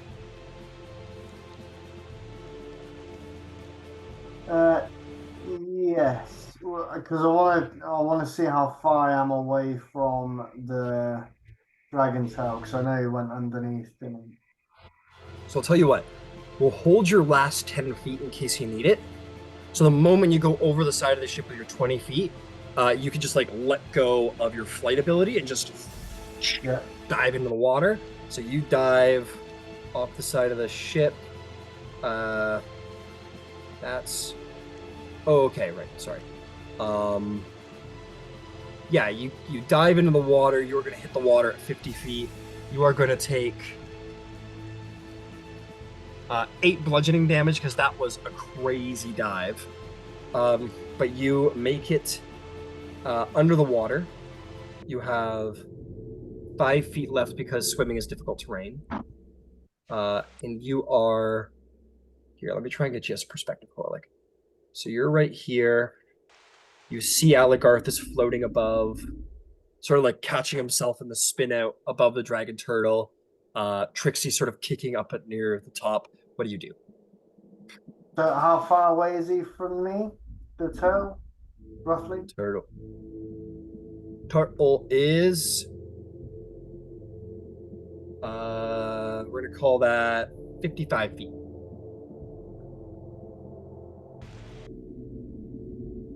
All right, then. I will then can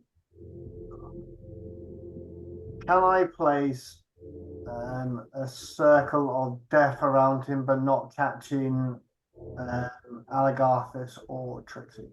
I don't think that would be an issue. That will cost you your breath that you're holding right now. Okay. So what is the radius on Circle of Death? 60. And the range? 150. Okay, yeah, and that's like a single blast, right? That's a single blast thing, or is this a concentration? No, it's instantaneous. Understood. Okay, yeah, you definitely do. You see like all the blighted form when you're like, yeah, let's get home. And you pull forth, you see the incantation and pull about a circle of death around the creature. Yeah, what do you need from me? A con save? All right, let's see how that goes. That is going to be a 26 to save. Save. That'll be half damage, but it is very hurt. This might do it anyway. Okay. Not bad. And it's hex, so 38 in total. Still 38 damage. You are okay. It resists with all of its might, but the necrosis is too much. It's taken too much damage. How would you like to kill the dragon turtle as well? just in my pure rage of the whole situation being bottled up on a ship for however long it's been, and I've been doing a bit of fighting. My rage is just at its utmost, and I'm just throwing things left, right, and center, and just making the most of what I can. And I throw this ball of,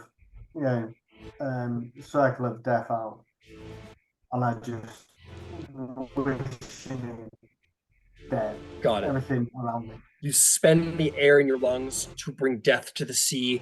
You open up the circle of death, and whatever life sustained it left is seeped out of it. This doesn't hurt its skin by any measure. This doesn't damage its body. This tears at its soul, what's left that clings to this nearly dead form, and you rip from it its very soul.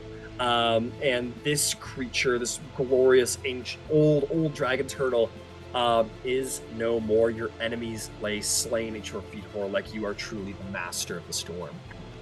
And the dragon turtle sort of lets out one last billow before it kind of goes into like a neutral sort of drift in the water. It is dead. And that so I still have bonus action left. Can I use that to dash up? Can you? Can you dash on a bonus action? I don't know. No, I can't. No. You can on Sundays, but not on Saturdays. Yeah, I know. It's like wrong place. All good, no problem there. You do have last 5 feet of movement, so you can surface if you want to get your breath back. Yeah, I'll take that. Okay, you surface and catch your breath. I thought I'd used all my movement, so that's why I thought. Yeah, you're good. So you surface. Fantastic. Hold on. Okay, we're gonna come to the situation at the back of the ship. So Tamlin, you're all like, you're gonna fly in there, and then Mithroyel is doing her like Caesar Milan routine. You're like, you and the captain kind of catch each other's eye, and it becomes this like, all right, let's see where this goes moment. You clearly got the creature's attention, Mithroyel. What do you do? What happens with anybody?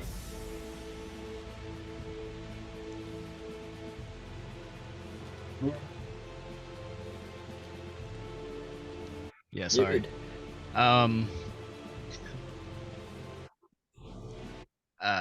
I think I would like to do. Has this thing been talking at all? No, it's just been kind of roaring. Okay. So she'll assume that it's of a more primal nature than a bestial nature, and she will.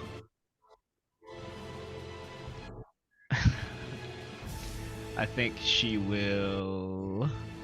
Planar binding. Yes. What do you do? I want to try to get it like to go away. Hold on, I'm just reading something. Take too long, I'll attack you. Okay. I think she'll double down and walk to the edge of the ship, right. And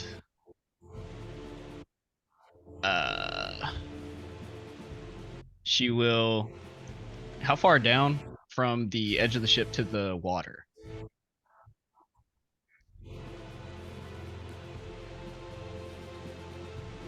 Probably at 45 feet.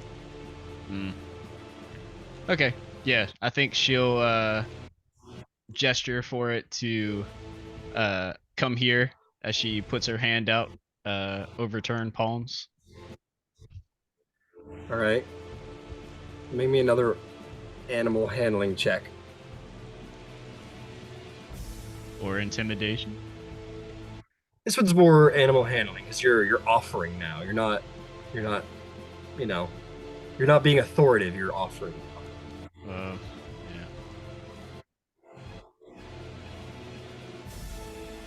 Yeah. Inspiration. Ha, ha, ha. Okay. That'll be 11. 11. You're like, and it, and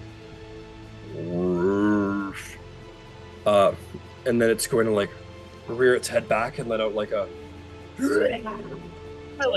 hissing, mist-filled roar at all of you that like almost lifts you off of your feet just from the sheer force of the roar back at the ship. And then we're gonna say initiative is going to continue. It was sort of like, what the fuck in that moment? But it just was like, oh, that was curious. And then it kind of keeps coming. So we're gonna bring her on back to Tamlin's turn. I will call that a legendary action before. No, we'll come back to your turn, Tamlin. You see that it's getting ready to react and do something hostile, and you get the sense the moment is it was a cool moment, but the moment has passed. What do you do? All right, I'm gonna fly towards it. How close does 60 feet of flight get me? Gets you right up to its nose. Okay. I don't want to be that. I don't need to be that close then. Can I back off? Like, can I come to the, can I use some of my movement to go to the left so that I'm not directly in line with the ship? Yes, you can. So you were, I believe you were like here. So you were like 40 feet away. So you could be here if you want. You want to be like to the side of it. Yeah, 50 feet. Yeah, that's good. Yeah. Okay. Yep, that's good. And then, actually, am I within 10 feet of it now? That's a good question. Yep. All right. I'm going to go ahead and vow of enmity it. All right. It has killed much of your crew. It is worthy of revenge. Yes. You will harry this crew no longer. And and then I'm going to hit it with flame strike, I believe it is. Hold on. Oh, flame strike. Sword of Summer's Flame, yeah. Yeah, flame strike. Fire off flame strike. Fantastic. So that is a dexterity saving throw. Oh shit. That is a 27 on a natural 20. Oh shit. Okay. Well, it saves that. So it's gonna take half as much damage on this that's coming up. And this is fire damage and radiant damage, 2d6 for each. All right.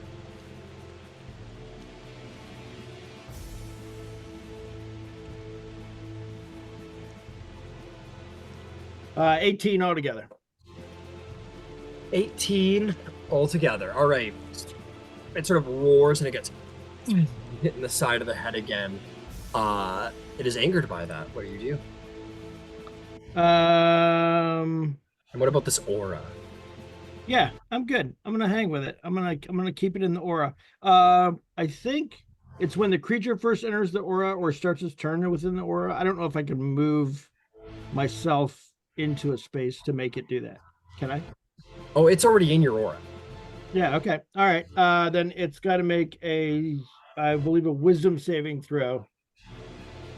That's going to be a 19 wisdom saving. Oh, it fails. It'll take its last legendary resistance to succeed instead. All right. All right, what happens? Is nothing? It's not frightened? No, yeah, if it's not frightened, if it uses its resistance, it's good. Understood. All right, we already had a Horlick turn. Aligarth is going to be like, and he's going to like just swim back to the surface. That's Aligarth. Kraken's dead. Tennesis, is he moving towards the last bad guy? I think he will be curious of the evil god that is in front of him. Tennesis has true sight and knows this to be an illusion. Oh, okay, good. I just remember from the last game, he was like, "Oh, I've got to slay the god of evil creatures or some shit. I don't know. Yeah, but now that he's taking a good look at her, he's like, "Bitch, you're Okay. fake. You plastic. Fucking Barbie built. Fucking Barbie bitch." And he'll go back to the ship and try to save as many as he can. All right, that big tidal wave hits makes sense. He will 50 feet fly back to the. He'll try to anyway because he's running be pretty dang quick. He sort of ascends back up and looks over the deck, and he goes, and he sort of is like, "By twelve," and looks around and sees just like scattered bodies, missing bodies. We'll say that, like, how about we say this? Without the direction of Nith Royale, we're gonna just kind of pull Tennesis from the battle. We're gonna say he's just doing like sort of a search and rescue through the water and trying to save those he can who have been sort of sent to the depths. Okay. Actually, I forgot about something. I got to. Tidal wave damage was 60 damage. I forgot that ship's got to take that damage too. Moment.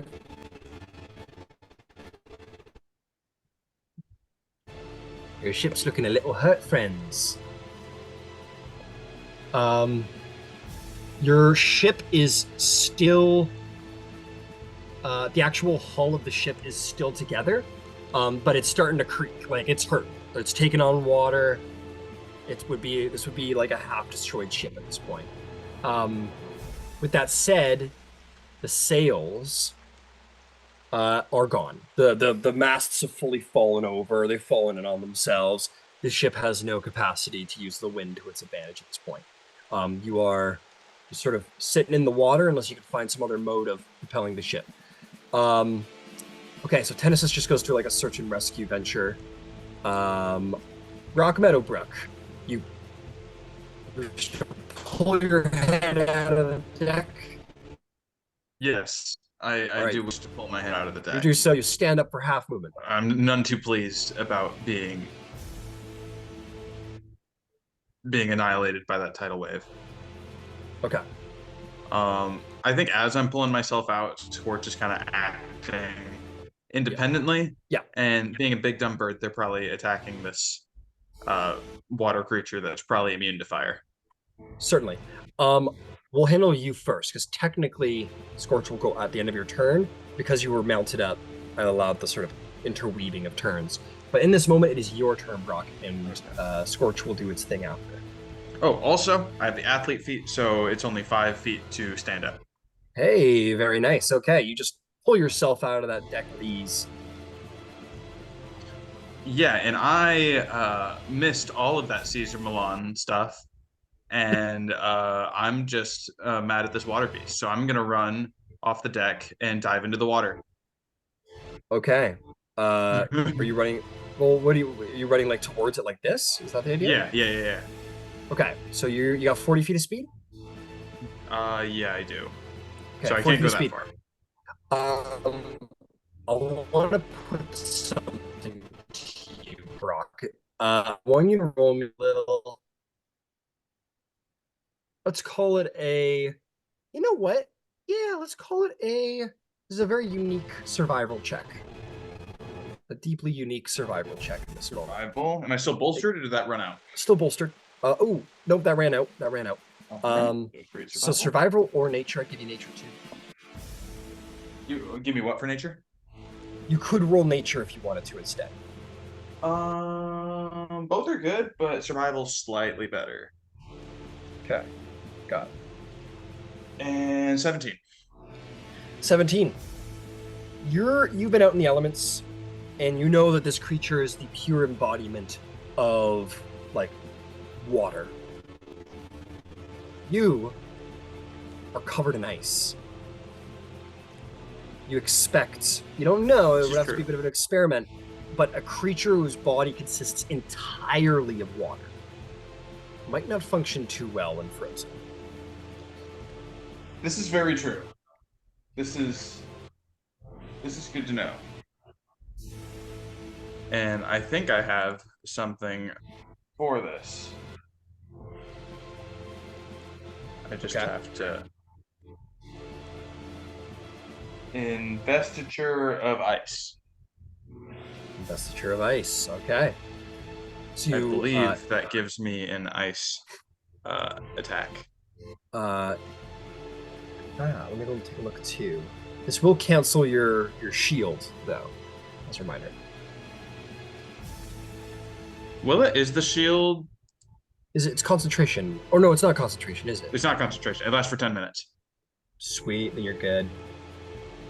So this just takes up the rest of my charges. So that's all 6 charges. You're immune to cold damage, resistant to fire. You can move across difficult terrain. Ground is 10-foot icy around you. You can use an action to do a 15-foot cone to try and freeze something. Okay. But I can't do that this turn. I have to use my action to cast the spell, and then while I'm using it, you rolled wild magic earlier, right? And you got you can use action spells as a bonus action, right? oh yeah, I did do that. Dash in. Yeah, let's dash in, and then I'll use this with my bonus action. Got it. You run up right next to Nithroyel, who's is having like a uh-oh moment, and you run up beside your the ice armor is spread across you and fully encased you into almost like a plate coffin of cold. And what happens? What does that look like? It's almost like a breath weapon. I'll do a big bear roar, but out of my mouth comes this cone of freezing wind. Incredible. You come up and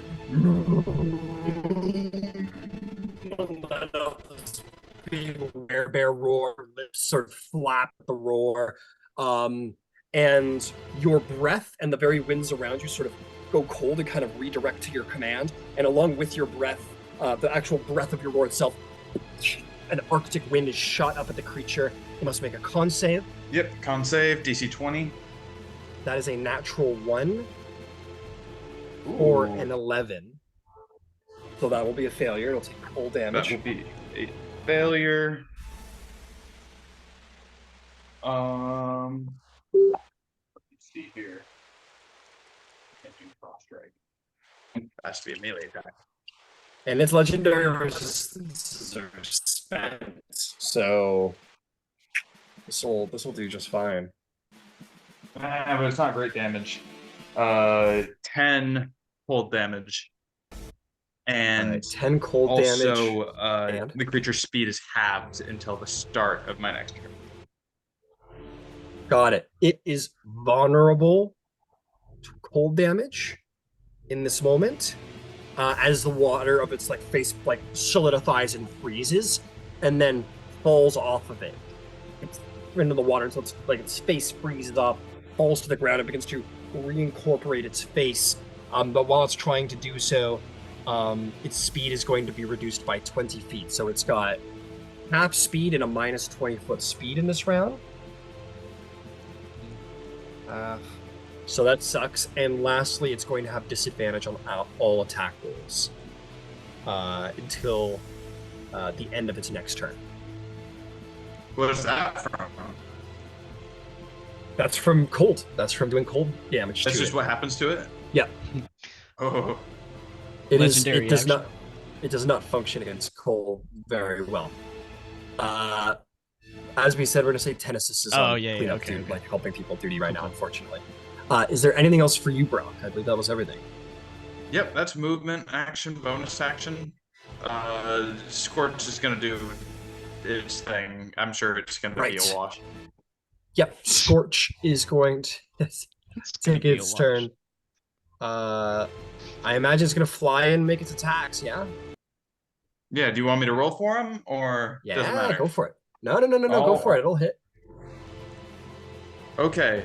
First, it's going to. It's got the flyby, so it'll plunge through it. Hell yeah. And tag him with the D10 just for occupying its space. Understood. 8 fire. 8 fire damage. It takes that damage just fine. Oh, really? Yeah. Hey, I didn't make the rules. I would say it's probably resistant because that's how things work underwater, but whatever. So that'll hurt it just fine, and maybe it needs to go back underwater to get that resistance, but it's up here right now.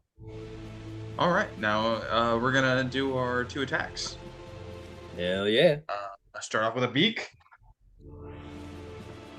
A beak. It shouldn't have advantage on this. It should just be a straight roll, right? Correct. That will be a 24 to hit. 24 does hit. Roll me some damage.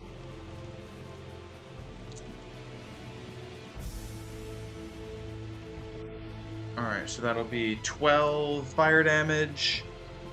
If the target's a creature, it ignites. I don't think the water creature ignites. No, it will not, unfortunately. Being consisting entirely of water, it is just not flammable in any sense of the word. We had oil. Yeah. All right. Second attack. We gotta pollute Fiery these Talon. waters. Yep, go for it. And that'll be another 24. Hey, that'll hit. This is 2d8.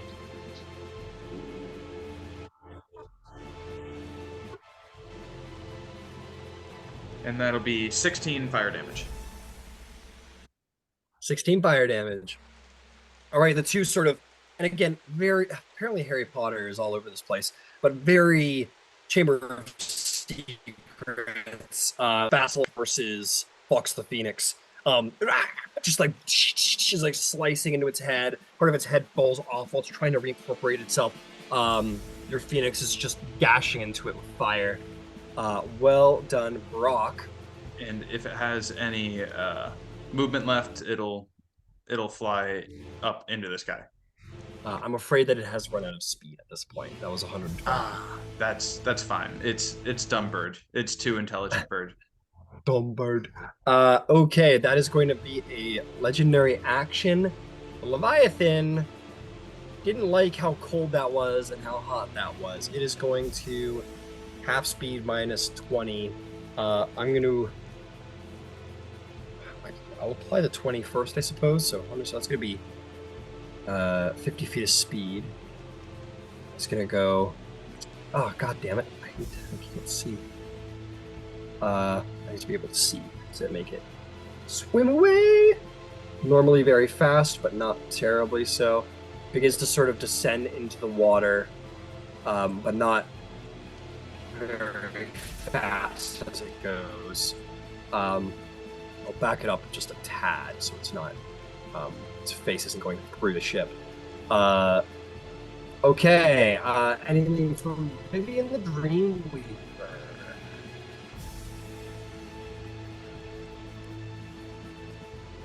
All right. If I were to bonus action 40 feet closer? face step and then go 40 feet of movement, how close am I to this fucking thing? Oh, are you prone? Did you, from the attack, from the tidal wave? Did you fail the tidal wave? Oh shit, yeah. So I'm prone. I am prone. Yeah. I'm sorry, I So took the damage. I marked the damage off, but I didn't All good. make myself prone. All good. My mistake. So So you could stand up for 15 feet. so I can stand up for 15 feet, and then I could move for 20, and then I could face step for another 30, yes?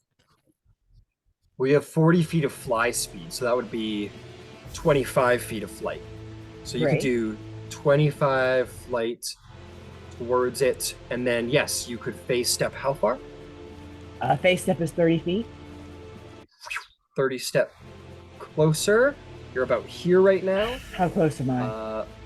You are, I would say, from what you can see, about 130 feet. All right. It might be Eldritch blasting again. These things are so... You know what? No. Eldritch Blast is a 120-foot range. Right, which I could make here, right? No. Which Pardon? I could do, yeah? Well, you're 130 feet away, and with a 120-foot range, no, I'm afraid. No. that's a little too far. I've got spell sniper, so it's actually 240 feet. So yeah, I've got the range. Oh. Ah, dude, you could have done so much more stuff. The whole time. No. The whole fight. A lot of this stuff was a lot closer. A lot of this stuff was actually a lot closer. I've been looking at my could have worked though earlier. Yeah. But like no, like I'm looking at my disintegration is still 60 for attack-based spells, right? Huh? Yeah, because that's a saving throw. Yeah. No, just confirming.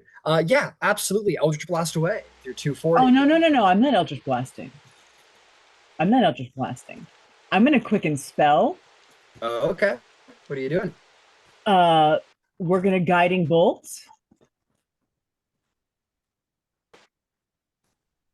You've already used your bonus action. Oh, I've already used my bonus action. You're right. Never mind. Fuck it. I'm just gonna Eldritch Blast. Yeah. God damn it. Never mind. Fine. I had to get close enough. Every warlock ever, man. All right. That's 27. That's a 12 and not gonna do anything. That one's also going to miss. And that is a 26. The one that missed was a 4 on the dice, so it wasn't a 1, but it's gonna miss. Okay. Got it. So yeah, the other guys will hit. This guy's only got a 17 armor class, so you know. The two that missed were, let me see, a 12 and 11 are a 13 and a 15. So they okay, so yeah, 2 hit, 2 miss. Let me roll that, damn it. 10 and 7, so 17. 17. Okay. Oh god, I'm underwater. 17 total damage. All right. You blast into it. Well done. Is there anything else? Nope, I'm good. All right. Creature's going to take another descent. And it's going to descend an additional 50 feet. Opportunity attack to Tamlin. Yay! All right. Opportunity attack it is.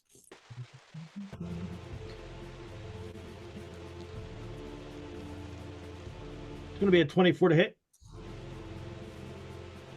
24 will hit. All right. And this time I'm going to remember to smite. Hey, smiting is always great. Smiting is great. I'm just trying to leave the world. Yeah, but you killed all the sailors, bud. Oh, mean dude. Let's give him the old 4/8 for the smiting. Oh yeah, that didn't do me. All right, so that's going to be 35 damage altogether. 35 damage altogether. You smite hard as it tries to swim away, and it begins to descend, but it's very in that serpentine way where, like, yeah, its head dips, but then its whole body needs to, like, follow along, and it's taking a while for its great length to follow all the way beneath the water. Well done, Tamlin. That'll bring us to Trixie. Oh, wait. Trixie. Oh, wait. Hang on. Yeah, I forgot I had Vow of Enmity on this bad boy. I'm not even sure it can swim away. Oh yeah, when you hit a creature with an opportunity attack, that creature's speed becomes 0 for the rest of the turn. No. I was trying to swim away, man. That's dirty. Oh fuck! And it will try and swim below, but you like uppercut it so hard that it's like held in place and isn't able to fully descend. Well done.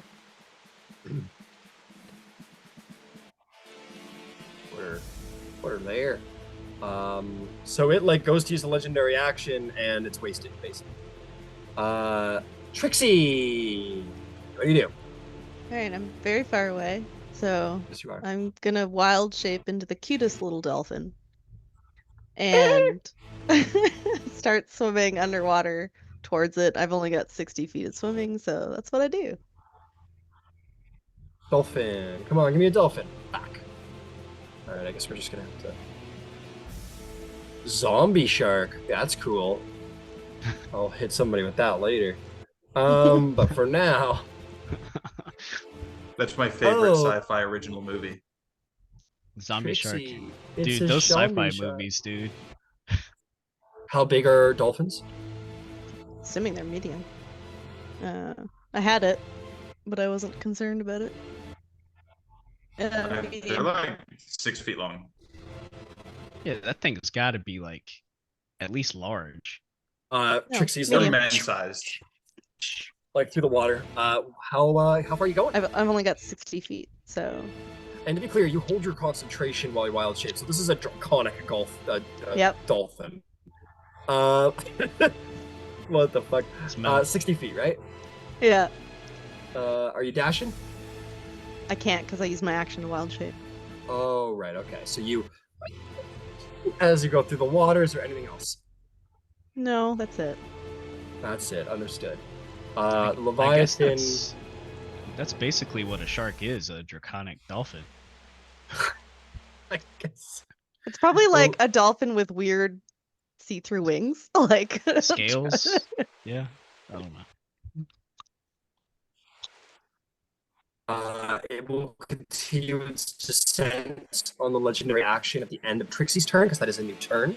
With his last legendary action, and then is going to make a full dash away because its nose hurts. Oh man, I did it again. At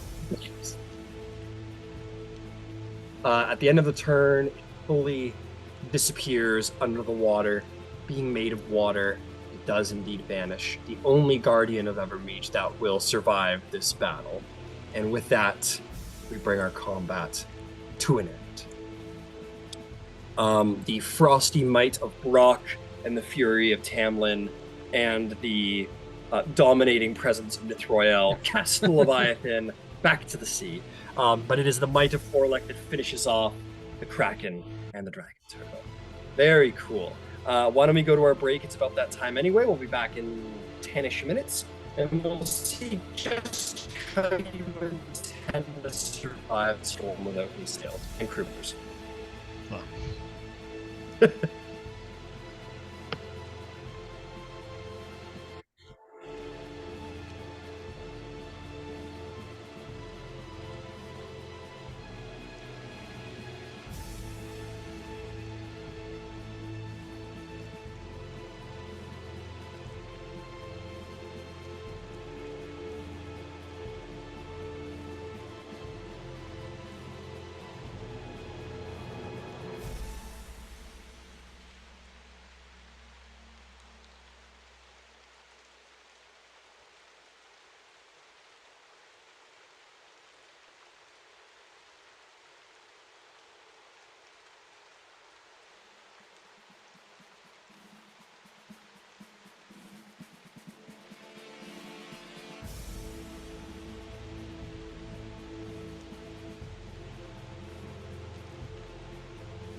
We're all just about back.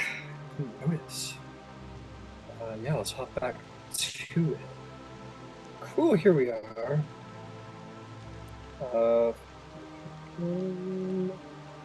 Okay. Oh yes, we are sharing. How fantastic. Okay. With that, those who could have survived the assault who were in the water are pulled back onto the deck of the ship by this Empyrean, who goes about healing wounds to the best of his ability. Though, actually, I don't think he actually can do anything like that.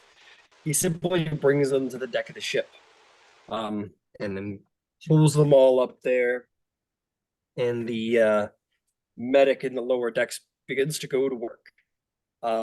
Meanwhile, the giant goddess of the seas continues to berate an invisible force.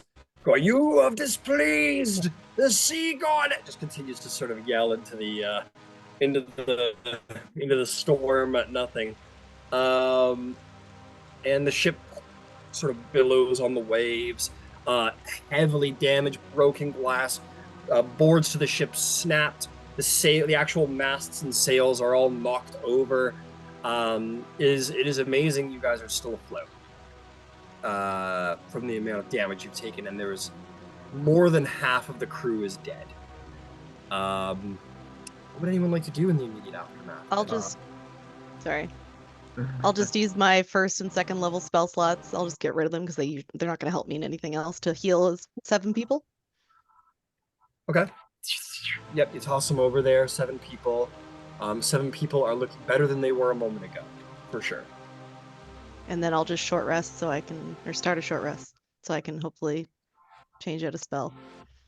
All right, Dolphin, Dragon, Trixie will return, I assume, to her original form and conduct a short rest. Absolutely. I'll end my programmed illusion. Understood. Some of the crew members are like, we should have listened to. Oh, where'd she go? You send away the illusion. Just sort of blinks out and vanishes. They're like, and she's gone. Aligarthus pulls himself back on the deck to the best of his ability. Sort of second wins himself. And, well, not the feature, but he does sort of like pull himself together and starts helping the people on the deck as best he can. If we were to raise the masts, could they be repaired?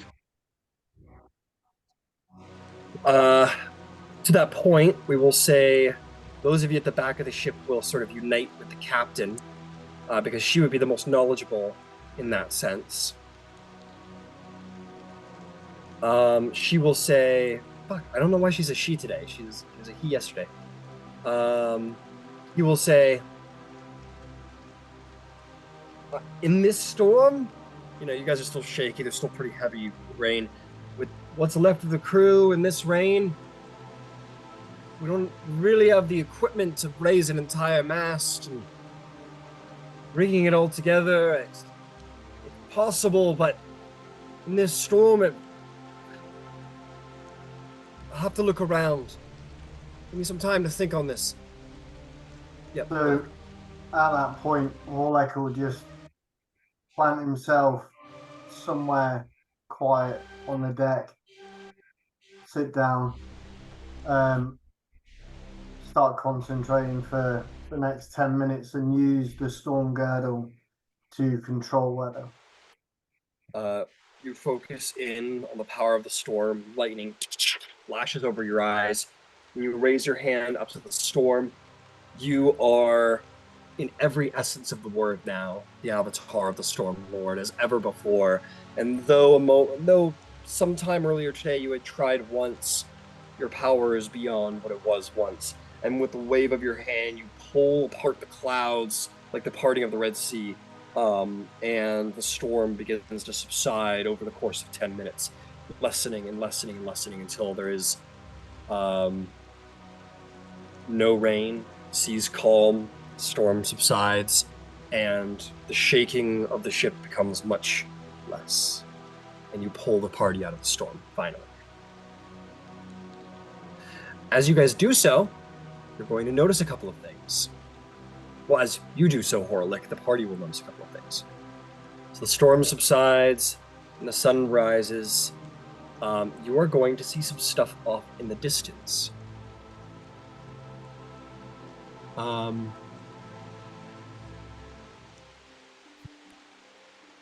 Way, way off, but not so far that you cannot see. You see an island. You see land. Oh, come on, work with me. It's supposed to be cool. Yeah, hold fast. Look, it's all happening.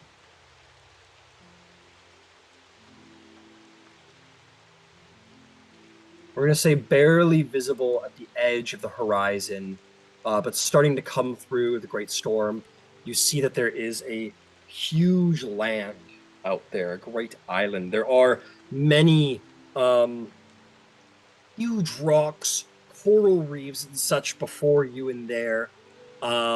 Further off still, maybe a mile or two off does it all begin, but large stony rocks, islands, and reefs. But coming closer now, between you and there, you guys see these beautiful ships, the likes of which you have never seen before. Immediately very elvish. The sails are triangular.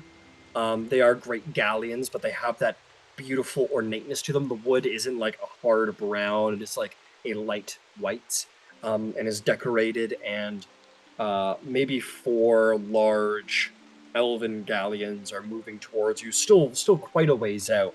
Maybe like 2 or 3 miles out. It's going to take some time before they get here, but they are making their way towards your direction. What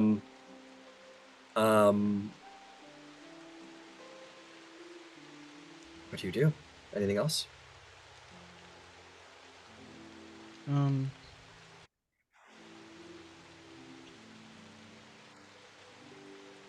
The Kraken has sunk beneath the water at this point. The dragon turtle is, its great vast weight has sort of begun to fall towards the floor of the sea.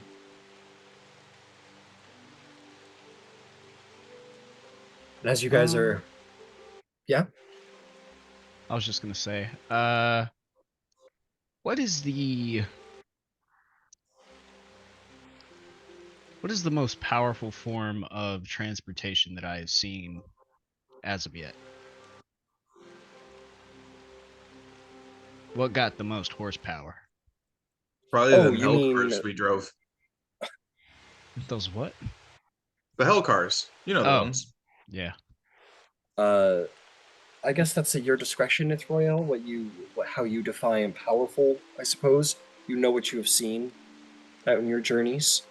It is up to you to decide that one, I think. Because that's a little bit more objective. Mm-hmm. Or subjective, excuse me. Okay. So say that I wanted to propel this craft with a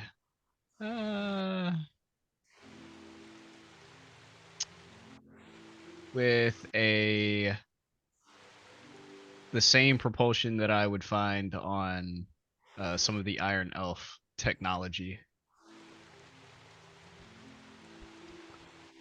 How would I go about that? You tell me, wizard. Well, the idea is to use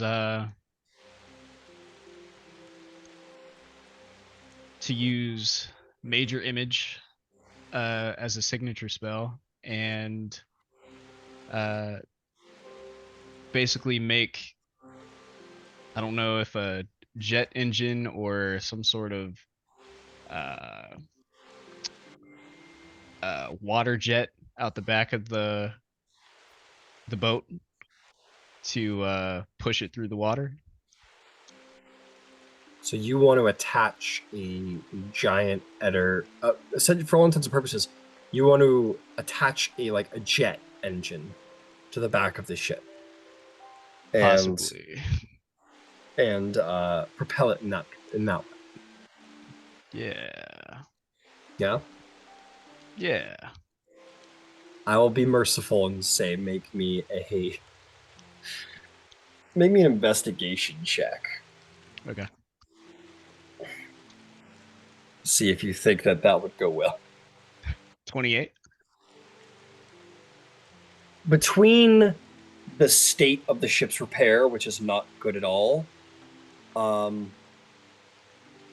and like you work it out sort of like, you're no shipwright, Yeah.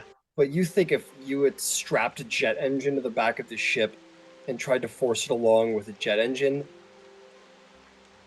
you'd probably partially destroy the jet by getting like water in it, because that doesn't always mix very well, and you might rip apart the ship if you're not. Yeah. How about Okay. we all get out and push? I mean, it's entire. Hey, man, Okay. Brock and Horlick, your guys' strength is through the fucking roof. I mean, it's entirely possible. Yeah. Could we, between the three of us, including what's the demigod's name? Can we start to try and raise at least one mast that will at least be able to get a sail up? Okay. Yeah, absolutely. She's like, well, we don't have the equipment. I don't know how we could possibly. And then Tennis just looks at you guys and kind of nods. And you guys kind of have like the 1, 2, 3. And just you three guys, just no check required for the amount of strength that's being put here. Just fully lift the main mast, which is half submerged in water. I don't know if any of you have ever sailed or anything like that, but trying to hoist even on like a small ship, trying to hoist a mast that has taken on water is incredibly hard. Even when you're pulling the ropes from the other side of the ship, which you guys are not doing. You guys are doing at the hardest point of leverage, which is the tip, just doing one of those basically. A feat of godly strength you three achieve here without a roll. You just almost just do one of those. The water falls off and it slowly rises up through the air. And Tennis, being the largest of the three of you, just kind of keeps it as steady as possible on top of the original thing. Whatever. The base of the mast. It's just kind of like body holding it like there. I'm trying to make sure it doesn't fall over. And the captain's like, the rope, yeah, get the rope. And we'll start like yelling to people. Nobody here's. I'll roll a morale check, but nobody here wants to work right now. They're like, are you fucking kidding me? Yeah, maybe like 1 or 2 people very slowly, limping lazily stand up and start like grabbing rope and kind of making their way across the deck very, very slowly. I imagine between Brock and Horlick, you guys grab like a large amount of rope. The captain will tell you what to do. And frankly, it's kind of just like a Band-Aid situation. Like it's not anything more complex than that. They're like, wrap this rope around it all the way up and then do it 5 more times and make it as tight as humanly possible is basically what the captain tells you all to do. Starts yelling at people to start like getting rigging ready, and like I'll roll a check here to see if she can get people working. She can. Like you guys do your job good, but the more complex work that involves actually like getting the rigging of the sails sort of tied off down, like nobody's working on that. And at this point, as you guys are like 3 wraps in and Tennis is kind of like letting go of the mast a little bit, and it's sort of maybe not stable enough at this point to take on wind, but certainly enough to stand on its own in this setting. Kind of lets go, and you guys continue to wrap the rope around. there is going to be, how would they go about it? I think coming over the side of the deck at this point, sort of throwing themselves over, you guys are going to see like maybe on this deck, some 20 sort of dim blue skinned elven individuals with tridents and sort of like marine armor of sort of like leathers decorated with shells and possibly elements of seaweed and such, sort of throw themselves over the deck and kind of like hold the tridents like here and there, like especially at the wounded. And like a great number more will begin to sort of like walk up from the lower decks.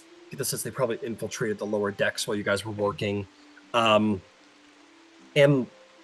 quite easily, no real check required, sea elves. A great host of sea elves sort of takes your deck and arrives upward, and you're going to see a number of elves come from below deck, and that will include certainly two individuals who look to be in charge.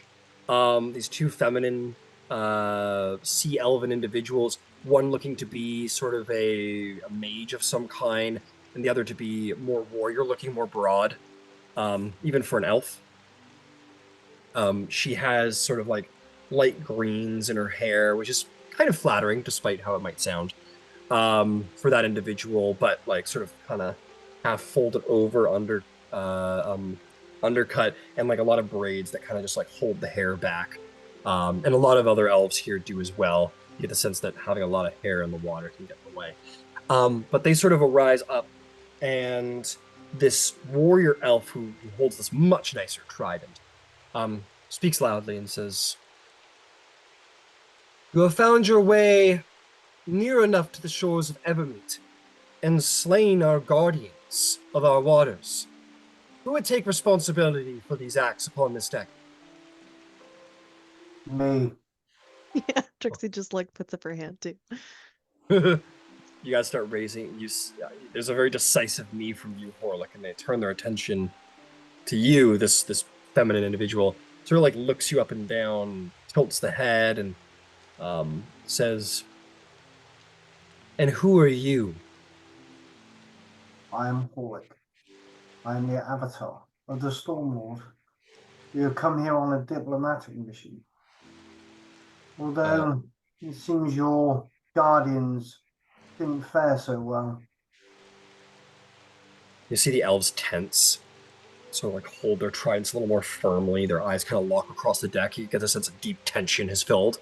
He goes, "Stormlord, you come here on behalf of the god of destruction, Talos. You come to do what then? Smite all of Evermeet?" No, I've not come here to do any of that. This group of people that I travel with, they're here on a mission. They need a bit of help. I was sent to help them. We are here to talk to your leaders regarding something that is most probably unachievable a while ago, but I feel that this group of people, these knights of the scorched earth, are capable of doing what they need to do.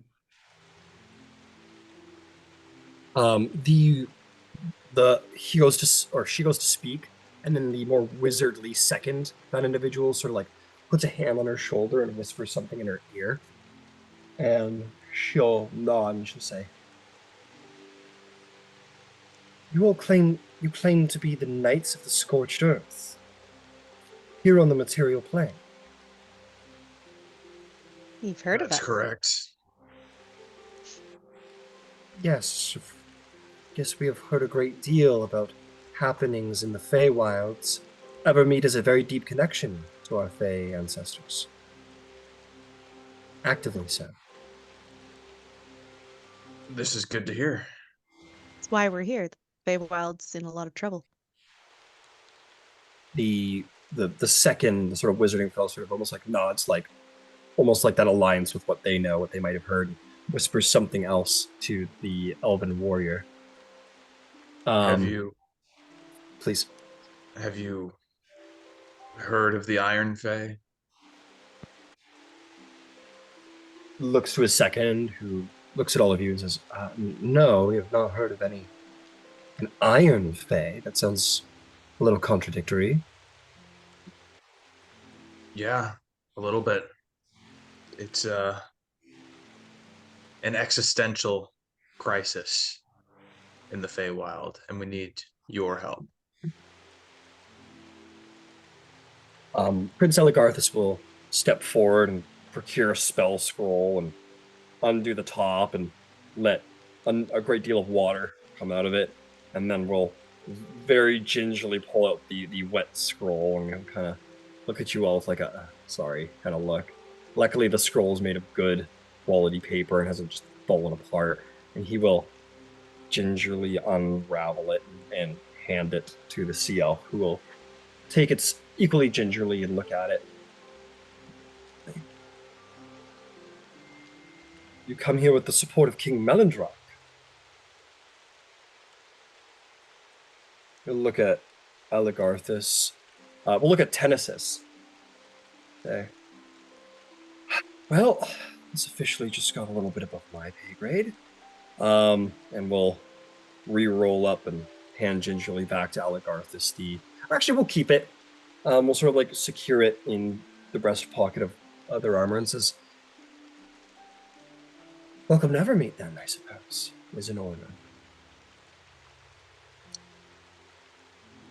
My compliments. Not many people get it this far, and none have ever encountered all three of the Guardians and lived to tell the tale, let alone killed them. I'm sure the Council will be very happy to hear about that." You're welcome. The Leviathan lives. "Oh, how kind of you to leave us at least one of our three great defenders. Very kind." It's only because he ran away that he still lives.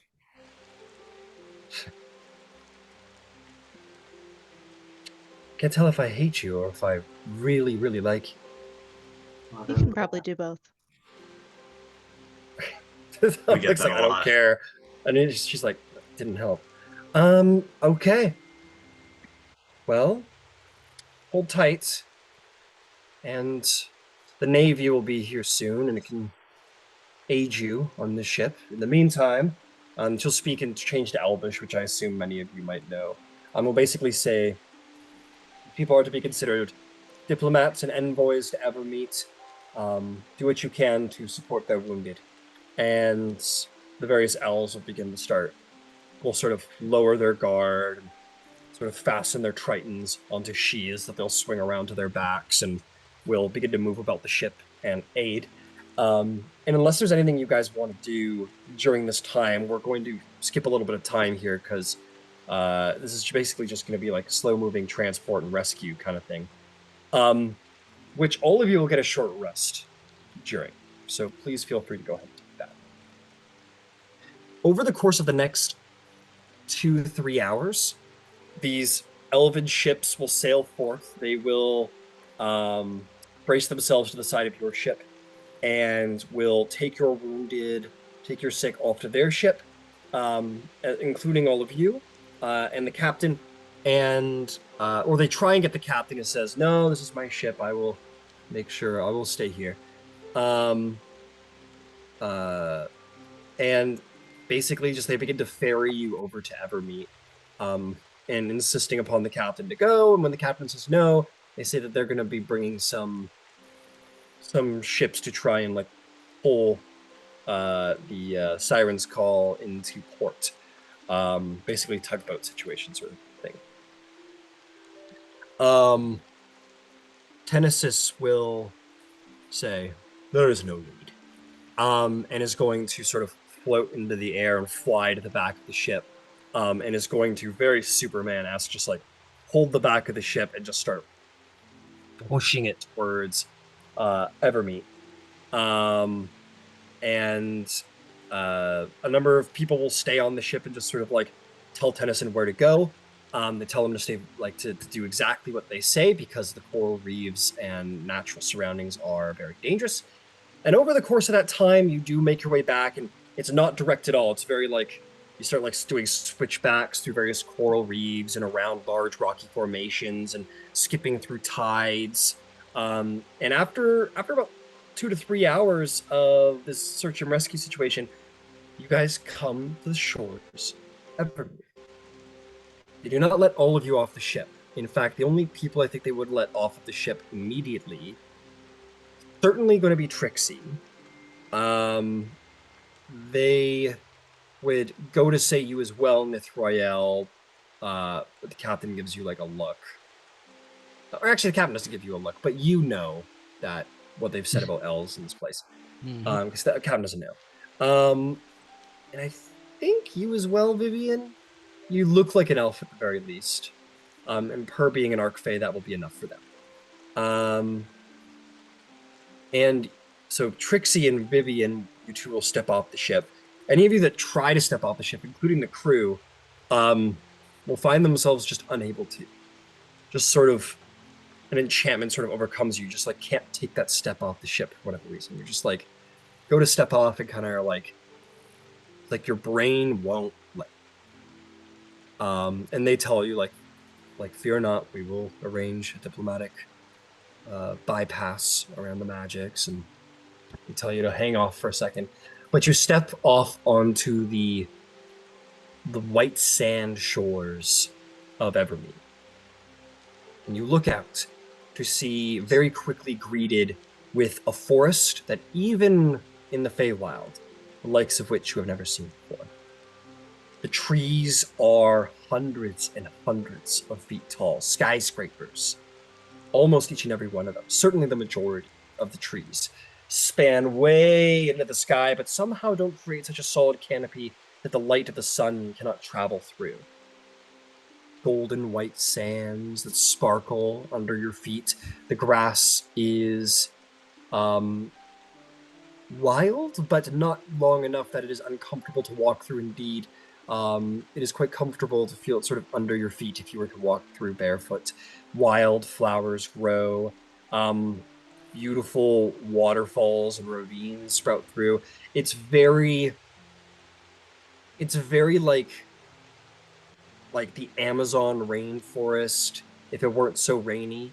The deep forests of Oregon if it wasn't so cloudy. The jungles if it wasn't so wild.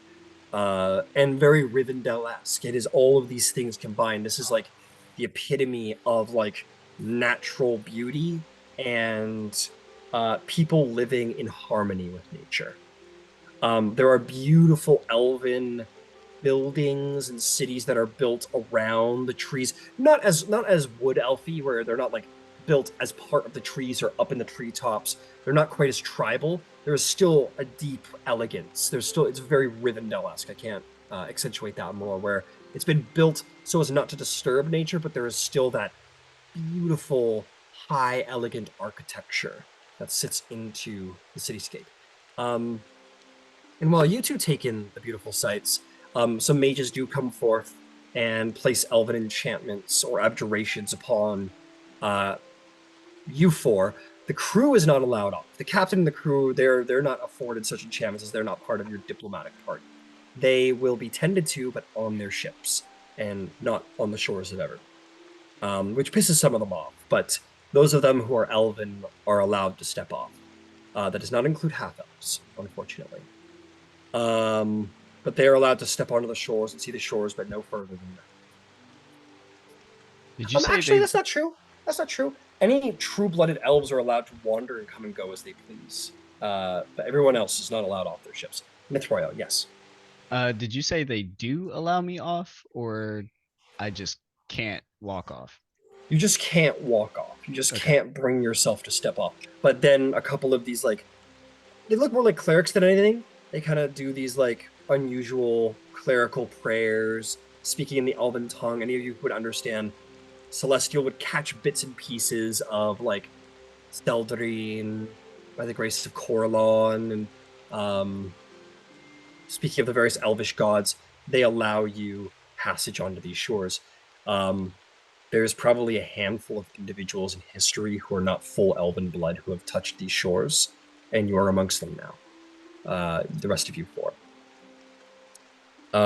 You step off onto the shores of Evermeet, to which you will be approached by this very well-endowed, dressed, very fine silks and colors of deep blues and greens gilded with gold.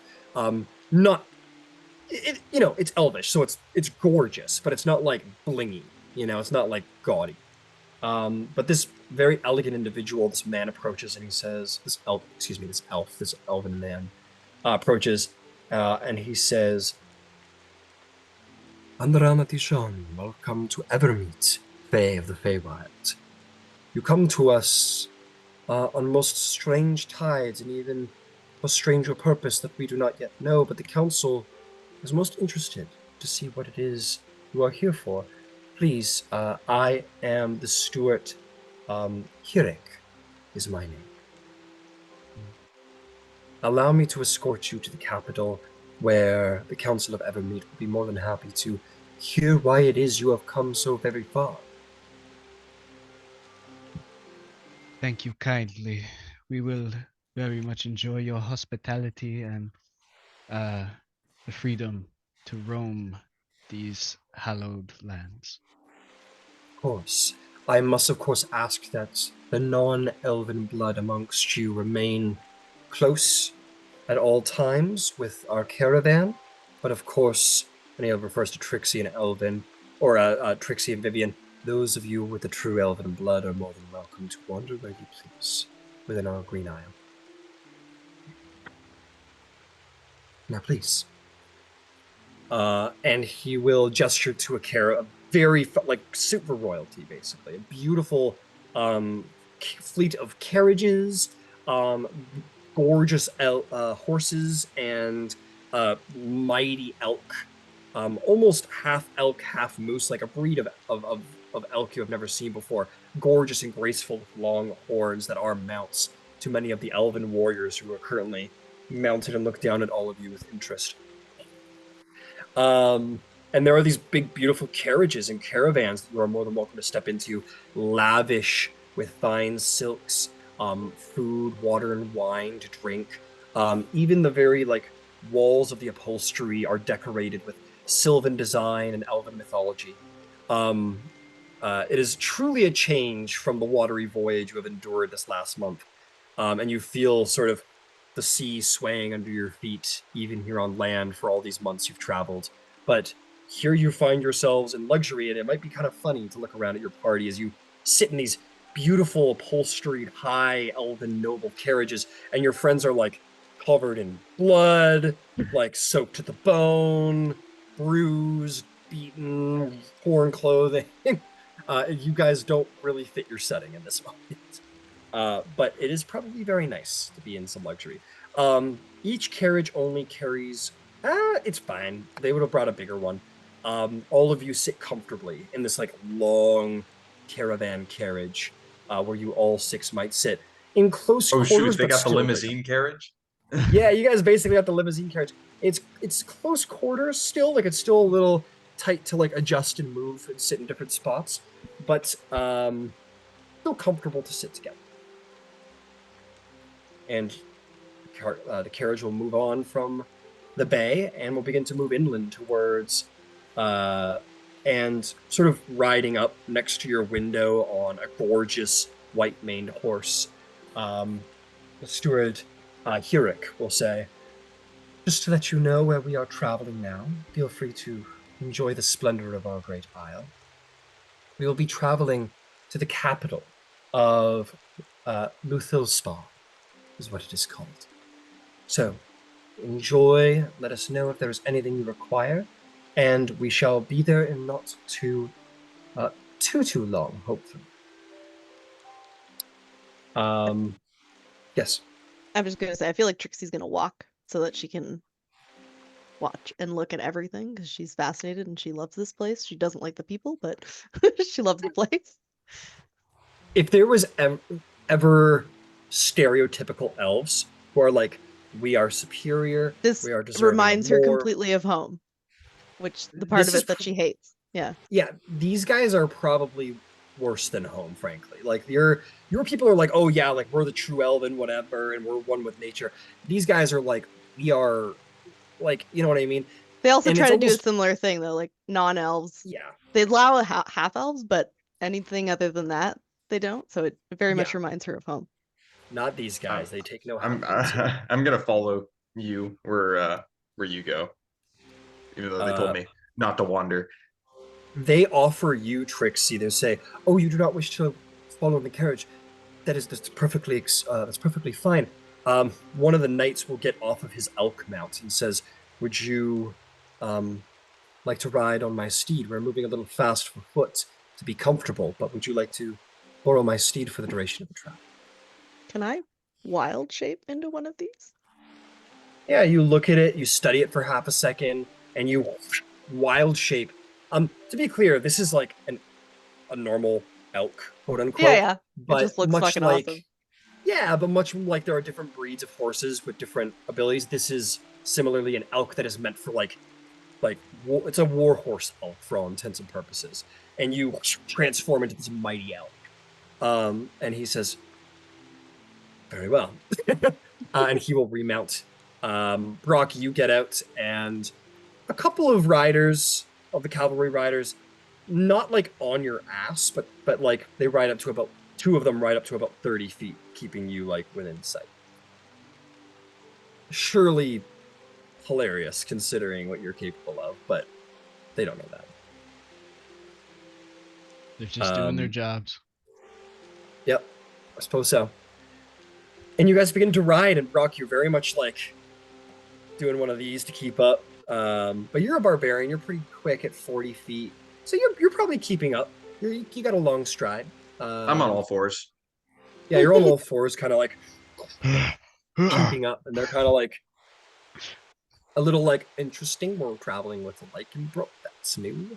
But they all ride forward, and you guys can enjoy the splendor as you will travel away from the port through their city of Luthilspar. You travel not long. You travel only for about 10 minutes as you leave the port and go deeper into the lands, and these great sprawling forests are juxtaposed behind the great city that will appear before you. The buildings are clearly created through magic. No sign of architectural hand building here. This is not a dwarven city. This is a city built by the high elven magics. Everything here seems to be made of wood one way or another, whether it has been sort of formed uniformly to look the appearance of marble or stone. That might be a very white sort of like a very light yew or spruce, but nonetheless, everything here has been grown to create the alabaster colored buildings. But there are indeed incorporations of marble. You do see these beautiful elven statues, very ancient Greek, but like beautifully built, like any of the modern day statues you might have, down to the very veins in their hands. It's the very I'm not going to insult David by saying that they're of the same level, but certainly getting close. Alabaster building. Every building is decorated with gorgeous stained glass of various capacities. Um, uh, Stone buildings, seemingly crafted from a single piece of rock, magically hewn to shape into the right form. Roofs are made of crystals and gemstones, not shingled by anything less than those fine materials. And indeed, the whole city glints before you as the light reflects off of some great villas have roofs made completely of ruby, others emerald, and it all coordinates by neighborhood. You have left the harbor behind, and at this point, you are all going to come to let's see. Oh, you pass by a magnificent temple. Not a cathedral because that's very gothic, but think very almost Greek. Um, but mix that with sort of, the elvish way. But indeed, it does have those great alabaster pillars, very, very Greek temple-esque, very Acropolis-esque back in its heyday, but beautifully decorated with statues and embossments and reliefs of elvish mythology, and the elvish gods, the Seldarine themselves. These are probably the high temples of like Corlon in the Sword Coast and so on and so forth. Um, Gorgeous in its architecture. And two more sites, and I will let you off of this ride in a moment. But you will see a gorgeous fountain that comes in the middle of the high square of this town. This gorgeous fountain that depicts birds, flowers, trees, icons of nature. And as the water rolls off of each of the levels, you'll see starlight sort of drips down within the water and down below. Say what you will about the arrogance of elves, they have taste.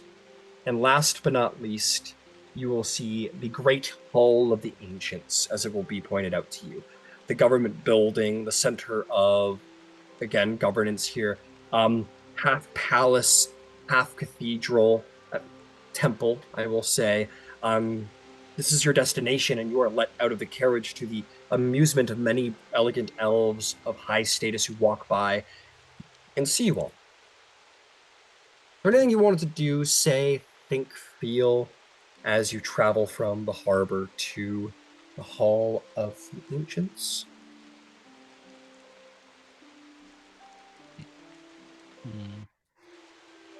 That is okay. Yep. There's no problem there. Just quietly observing and listening and. Absolutely. Is this it? Oh God, this isn't it. It's fine. We'll go exploring in a little bit. Oh God, it really is not like this. Okay. We're gonna go somewhere else. We glitched out there for a minute. Okay. Ooh, I need to put on some music. Let's see here. Put Elf Home back on. I know this place. Yeah, there's only so many palaces on on the site I use, so I need to finally start doubling down a little bit, unfortunately. Hey, just watch out for giants or the Titan god of giants here, guys. Yeah. What? Where is that track? There it is. Okay, you are let off at the gorgeous doors and the site of the Hall of the Ancients. Okay. The steward will say, if I may escort you in. I do believe that the council has been called. You are all expected.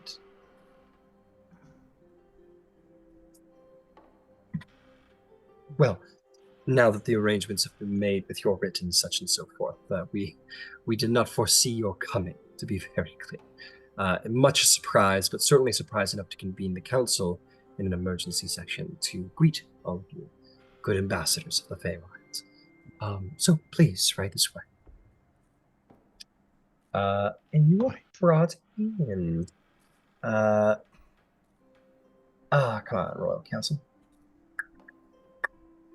While I'm tracking this down for half a moment, I will say one final detail of interest is that while you travel through this big, gorgeous city, the skies themselves hold splendor as well, as you will see gilded in what looks to be like some kind of gold plate barding. You see giant eagles fly overhead with cavalry riders on their back, making a flight above the city, patrolling ever careful. Just getting my documents in order. Nithroyal is gathering many mental notes of this place. Exact locations and such. Absolutely. Perhaps remembering Her childhood. The parts that the Raven Queen didn't take. She only took one moment, just the most important one, but still. Yeah. I'll tell you what, I can use a favor from you guys. I'm having a little trouble tracking down this info I need. Why don't you guys give me a little RP just for a moment there, and I'll let you know when I'm ready to go. It shouldn't take too long. RP. What's Amongst that? ourselves. We're just chatting. Yeah, you have this whole ride ahead of you. Why don't you take a little moment to chat? What's happened? So I think at this point, after the battle and everything, Horlick will remove his helmet, loosen his attire a little bit just to relax and just look out upon the splendor of this world, thinking these high elves are just so annoying and pompous, and how could anybody just live like this and let the rest of the world go to ruin when they could be so helpful? Yithroel will notice you kind of with these facial expressions, I assume. And almost as if reading your mind, she'll be like, you know, with all of the so-called taste that these individuals have, why must they be so dreadfully pompous and annoying? I'll just say to say that I'm there. When we got closer to the thing, I left my form and joined you guys to chat. I think it's just an elvish thing. It's the elves. They're just like that. They are. Pompous. They are. They are just like that. But for all their high and mighty that they are, or portray to be, Ah, exactly. As they portray themselves to be, Horlick. they are no better than any other race, people upon this land. Greed is something that they cherish. They want only for themselves, and the bigotry of other races. Wow. I did not know you felt this way. I believe we are closer in mind than I had previously anticipated. No, everybody doesn't get along. I'm sure I don't get along with a lot of people. You do But come this off as is sort of abrasive sometimes. another level. And I'm glad that comes across. It's meant to. That is completely understandable for someone of your profession. Not that these As things... you guys are, go ahead, please. I was just going to say, not that these things aren't true or don't seem to be true of the elves, but I wouldn't say that they're unique to the elves either.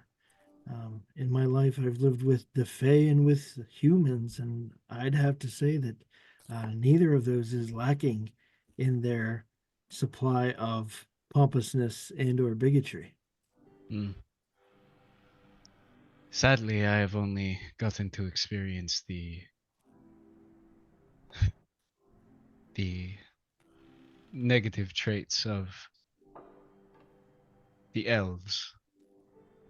But I am sure that man is not too far off.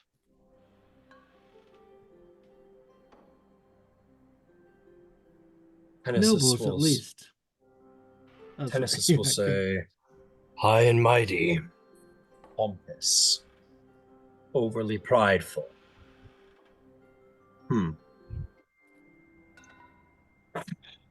How does he fit in this thing? He's just walking. Okay. He's huge. He's walking. I was after you picturing him guys. like crumpled over in it. He's like Yeah, he's like pretty much. Colossus in the first Knees to Deadpool, just chest. like in the taxi. That's what I was thinking in my head. No, he's just It's a walking big after you limousine. all. By all means, Tennesis, elaborate. He'll look Yes, at come down and crawl next to No, the that's thing. not what Keep I up. meant at all. I just wanted. I'm the sigil will burn. He'll be No. forced Yeah. to his knees and wasn't arms and kind of, necessary Fuck. at and he'll all. quickly be left behind because he's at half speed crawling. Okay, get up. Come here, come on. And he catches up.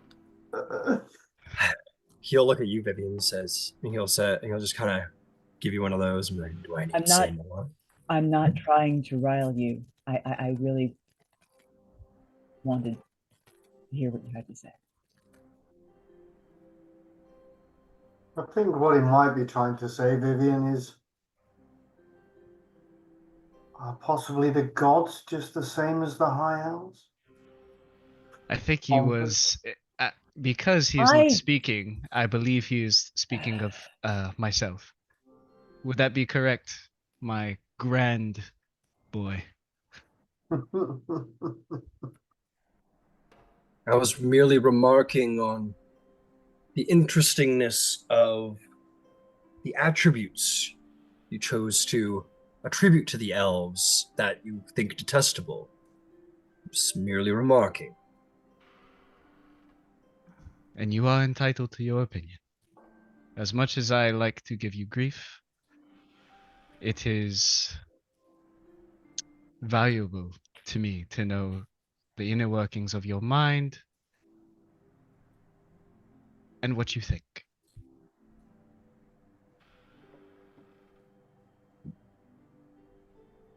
Give yourself far too much credit to think you could understand the mind of a god.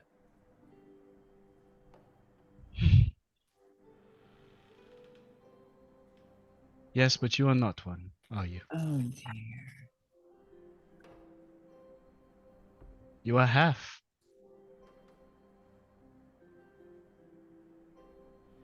And that is not calling you any less. But much as I know what I am, it helps to know what you are as well. He, as he puffs and you guys are walking along, the beautiful trees around will begin to sort of curl in on themselves, painfully so, emulating the emotions of the Empyrean. They curl in on themselves, much like you've seen when Zabilna is angry. His very emotions manifest in the world around him, and the grass turns yellow, the leaves turn yellow as if burned by the morning sun, and like the branches all curl in on themselves like a gnarled, held back anger. She'll notice that with little regard, and she will, not looking at him as the carriage is just moving, she'll say in a loud enough volume where he can hear, and she'll say, but God or demigod, your character and perseverance to save the innocent is admirable. And I am very proud to have someone like you at my side. Pride. Yes, I expect you have much.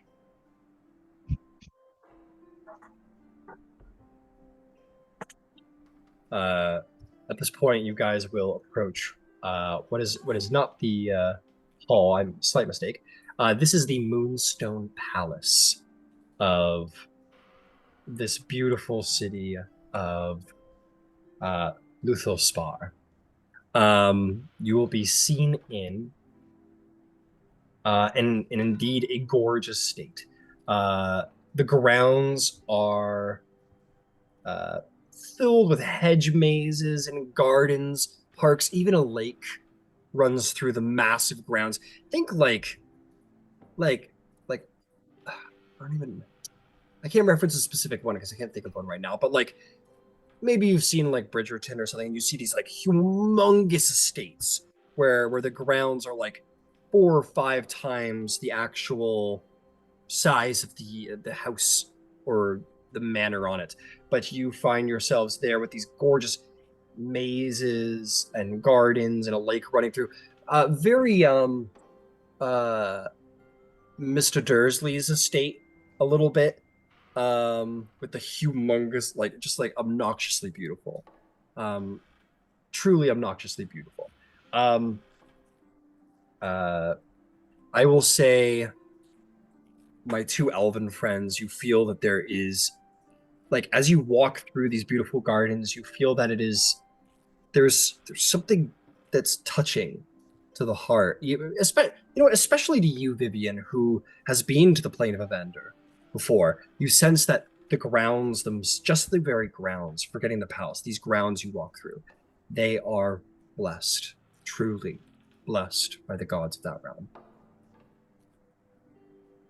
You make your way to the interior, and you're immediately greeted by a vaulted round chamber ridged with galleries, and a huge glass dome on top. Let's see, beautiful mosaic stained panels, turned clear by night, giving a view of the stars even here at midday. The room is filled with dark marble, and you will all be brought into the throne room after seeing this gilded hall. You will see at the end of the hall, there are a couple of thrones, and each one of them is gilded and hovers above the ground itself. The throne itself is similarly made of marble of white, contrasting the dark but gilded halls, and you approach to see 5 figures sitting, and one other figure who seems to be a sort of scribe or orator or whatever it may be off to the side. And you all approach the Council of Evermeet. The steward sort of like leaves you at the door. He will leave you there, and I assume Tenesis and maybe your Phoenix are left outside. Yeah, you approach. What happens next is up to you. I think at this point, Horlek would be behind the party. Got it. Fair enough. I think noticing how everyone's dressed all fancy and shit while we were in the cart or whatever, I would have like changed into the fanciest dress I have and made sure my Evershifter's back on my head. I just would have had Brock like stand in front of me while I changed in the corner. Yeah. Look in that direction, because Yeah. something's changing over here. Look But I over feel there. like it's Anywhere appropriate. but They're all here. dressed Don't over the look top where here. I'm pointing. You even look to the stars if you must. My eyes are up here. And my glutes are down there. Turns around. But anyway, you guys find yourselves sitting before the Council of Waterdeep. Council of Waterdeep. Ooh, that was a little cross We campaign. went the wrong way. Ah, shit. Damn it. All that shit, we just went in a goddamn circle. You will stand before your crimes of We heard you had some Yeah. theft. heisteries and such. There's been a They great just set up a portal. We walk through the doors and right into Waterdeep where we've been arrested. Yeah, Laurel Silverhands there. She's like, right into my magical trap. All that Um, running We got him. led you back to me. Ladies and gentlemen, we got him. Yeah, exactly. Okay, you man, they don't have really good descriptions of these people in here. No, not really. So that's fine. We don't need any of this shit. That dude over there to the left looks like he's built like a brick shithouse, man. Oh yeah, man. So yeah, let me take you through the individuals who sit high. So we'll go left to right, starting with the shipwreck house as it has been put. You see, indeed, decorated in fine, elvish plate armor. And I'm not a dwarf right now, but I'd be like if there is such a thing. Um, but indeed decorated in gorgeous, somewhere between deep bronze and gold, somewhere between those two colors, maybe like a really, really warm gold color. His armor shines, decorated with the symbols of the various Seldarine gods. Sword at his hip, beautiful in his grace, but certainly mighty. Um, I think there'll be an introduction. The scribe to the side there. Come on. Will sort of approach and he'll say, I am a member of this council, this sort of older elven individual, but not nearly as finely dressed as the others, very humbly, almost monk-like. And will say, I am the High Scribe Zoltarish. Allow me to introduce the Council of Evermeet. Again, left to right on the screen. He says, this is High Marshal Kerith Blackhelm. He is, of course, in charge of the military of Evermeet and has served faithfully for a very long time, even since before our queen fell. Sitting next would be the High Admiral Emaldin Esoldar, of course, in charge of the great navy of Evermeet and all of its seas tides. I will post all of these in the chat just in case you need them in a moment. Sitting most central in the room, Lady Selshara Durathil, matron of House Durathil, one of the great noble families of Evermeet. Next to that, we have Lady Amasil Vildera, governor of the city of Nilmith, a great city that lies some ways to the south. And last but not least, Grand Mage Brareth Olathir, head of all that is magical here within Evermeet. Between all of these great elves, we find ourselves well taken care of here in Evermeet. So please, feel free to regard the council now that you have known more. And he will return to his table and begin to scribe. What will be, or they'll speak first. The High Admiral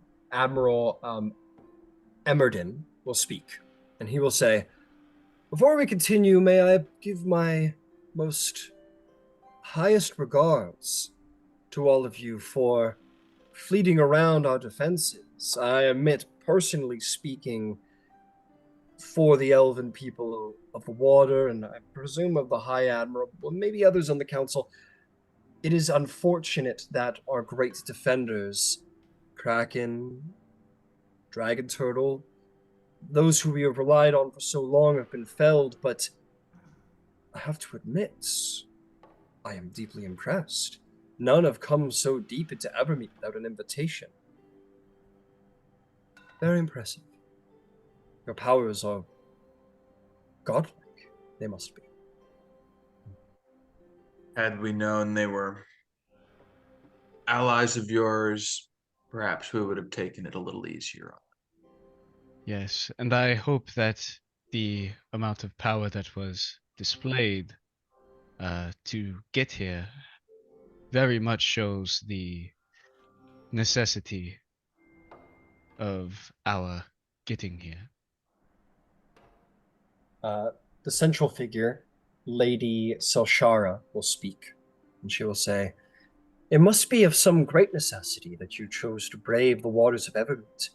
I see not many of you actually have elven eyes, which is a prerequisite to even surviving the first of our defensive trials, to coming upon the city. So your need must be great. I hope our assembly here in such due time speaks to the severity in which we take your arrival. Indeed it does. And we are grateful for it. Yeah. We have come for knowledge, but maybe to start, we could all introduce ourselves and then maybe explain what's going on with the Feywild and why we're here in the first place. There's a nod and graceful gesture as if to say continue, please. Um, so I'll introduce myself first, and I'll speak in Elvish because I assume that's their native language. Oh, that's what they're speaking. Yeah, Oh, okay. it slipped Does my. I everyone never here said speak it. Elvish? I never said it, but yes, nobody has spoken common to this point. Okay. It has only been Elvish as of yet. Does So that's probably a detail. That's a detail I forgot.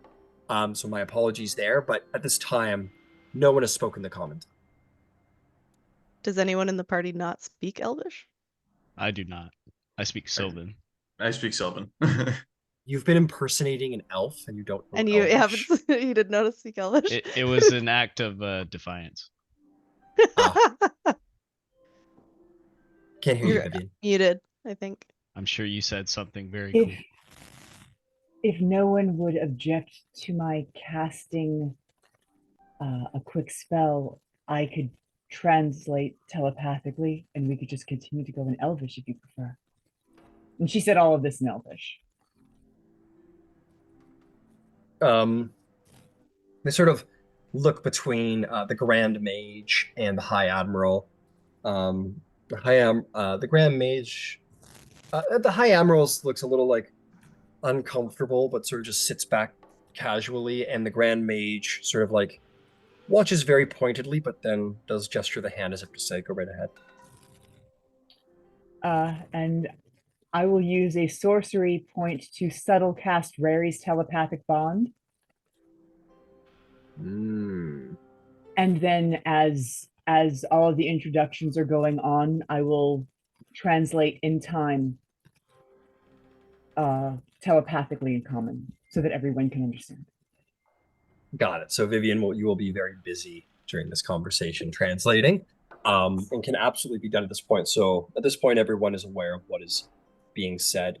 And I think all of you would have picked up on and then maybe like Vivian speaks of like who like that's this person, that's this person, that's this person. So all of you will be up to date and understanding at this point. As translator, Vivian, you might be a little busy doing that, however, during this conversation.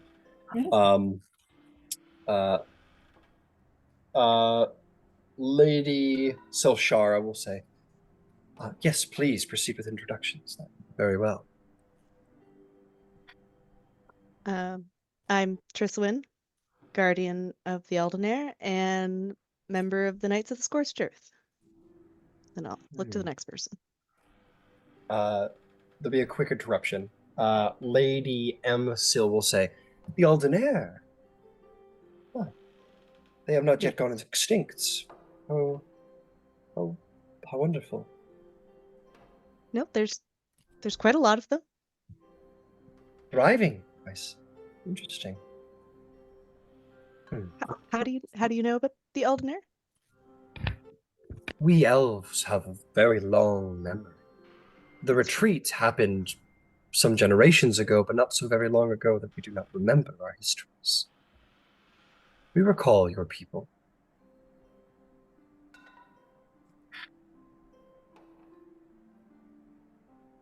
And then we'll sort of say, my apologies, please continue.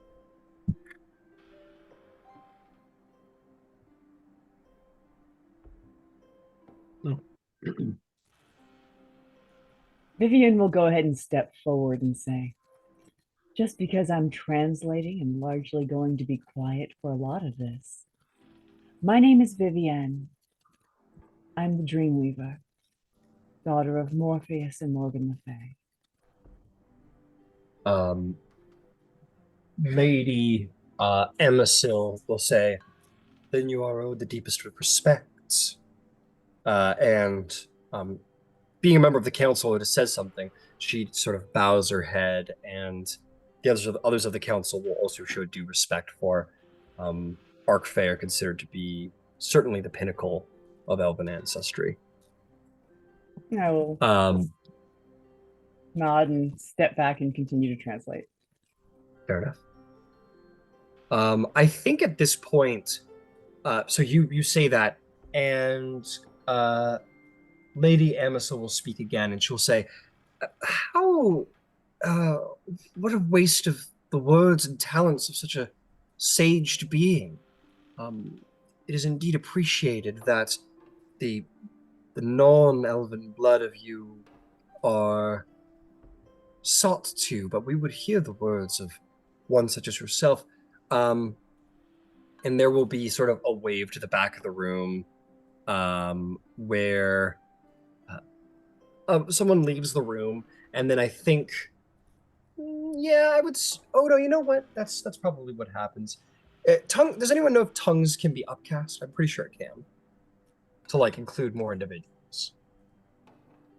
I don't know. I don't think so. Yeah, I don't think so either. Which is silly, but Which is silly, yeah.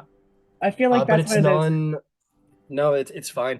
I think we'll gesture to the back of the room, and a mage will step forth, and we'll sort of put a hand forth, and we'll, again, still speaking in Elvish, they won't swap from Elvish.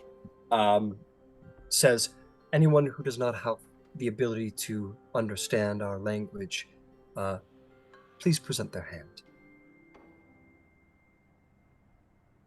We'll put a hand on yours, Brock. Speak a word, and we'll cast tongues on you. Ooh, no, they're gonna be a little more bitchy than that because they're elves. They'll give you a comprehend language. That's what they'll do. So it gives you a comprehend language, so you'll be able to understand. And we'll do the same for the rest of you, so you'll all be able to understand, but not speak. Fine. Now I'll speak my own language. They and probably sort of- understand it. I'll it's cast sort of, my own comprehend languages. uh, I ain't taking fucking handouts. Very well. And then we'll proceed to the back of the room. It says, now let us proceed with the words of the Dreamweaver more available to our ears. And then we'll sort of gesture for you all to continue. My name is Timlin. I was born on the material plane, but raised in the Feywild for the most part, and lucky enough to have been tutored in Elvish, so I do speak Elvish, and won't need the aid of the translation, but I appreciate the offer. Grand Mage Brithil.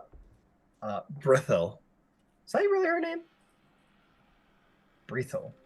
Brithil? That's a stupid name.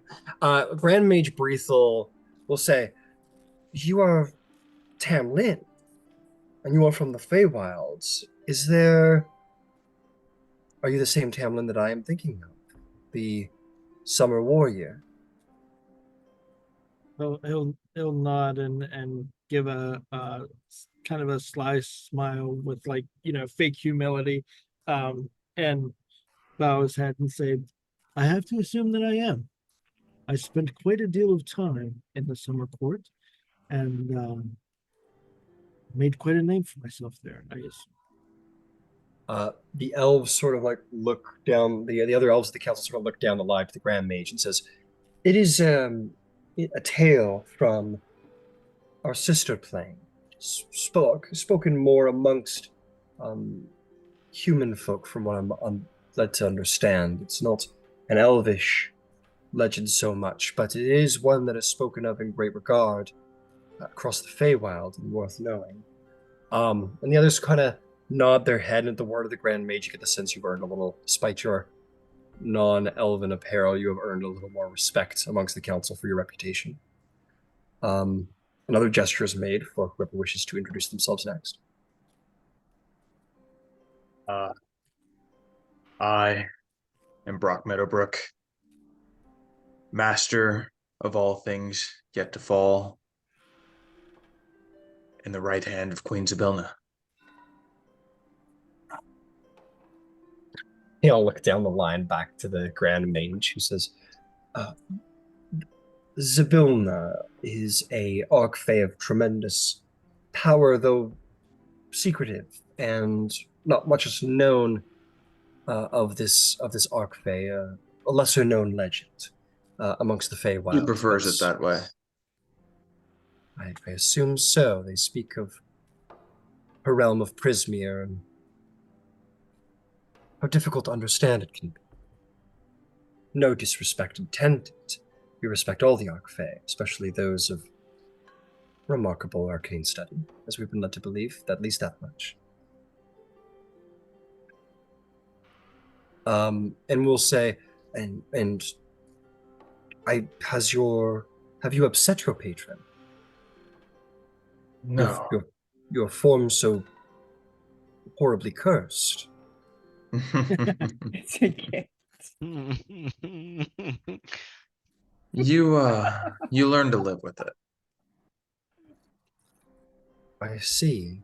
And the other elves sort of like, oh, most interesting, they kind of bring themselves to say, sort of amongst themselves, very interesting, like, really? Like, never?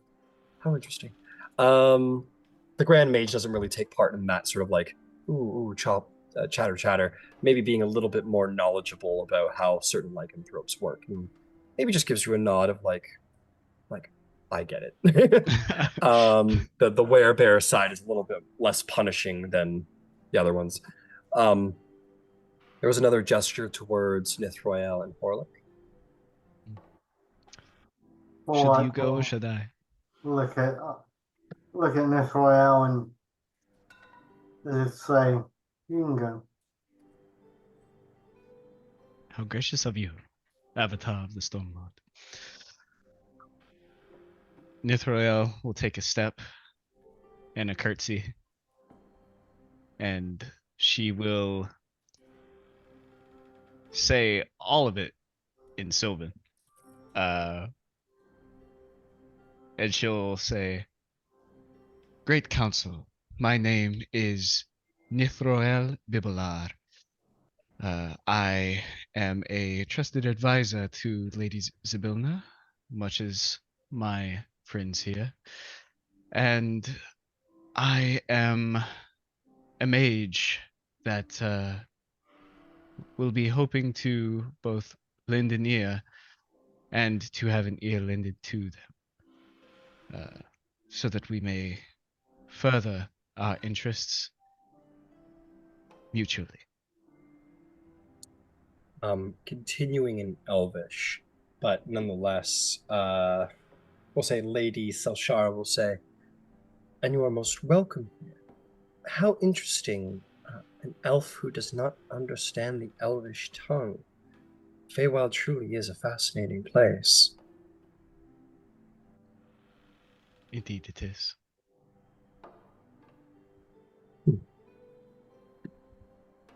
You will be delighted to know that there are many here on Evermeet who speak your tongue, the native tongue of the Feywild.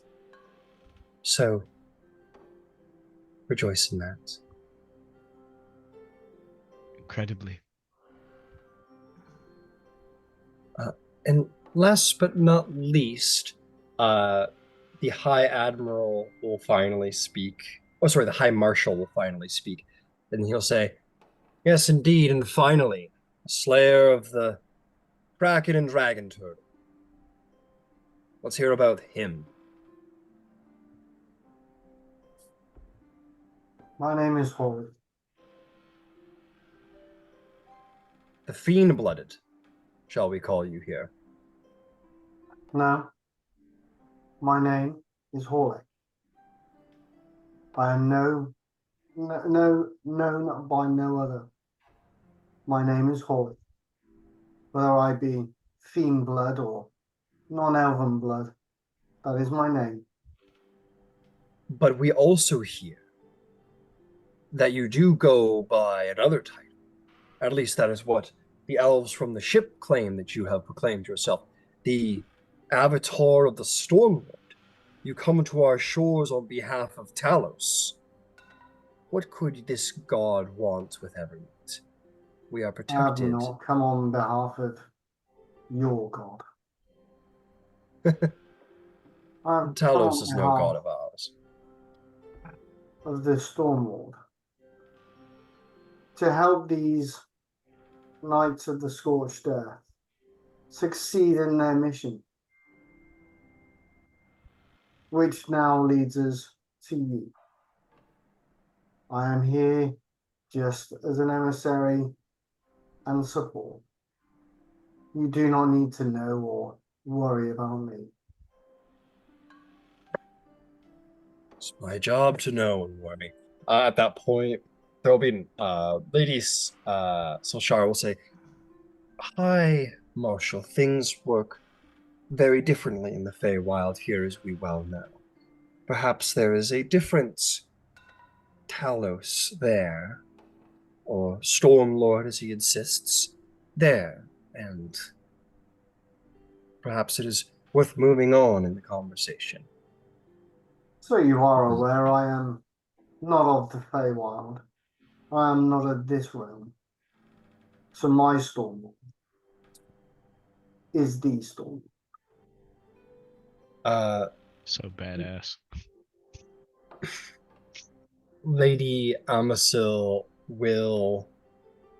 Ooh, that actually works out. Lady Amasil says, "Oh dear, the demon blood is quite confused, isn't he?" And the Grand Mage will say, she'll say, "Lady Amasil, it is a quaint rhetoric you mean to bring before this council, but indeed there are gods from other lands of tremendous power that we are not aware of that travel through the Feywild. It is a common meeting place between many realms.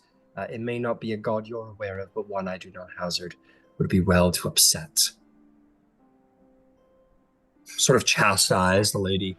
Amasil just sort of sits in her, just sort of adjusts herself in the chair. Yes, Vivian. Uh,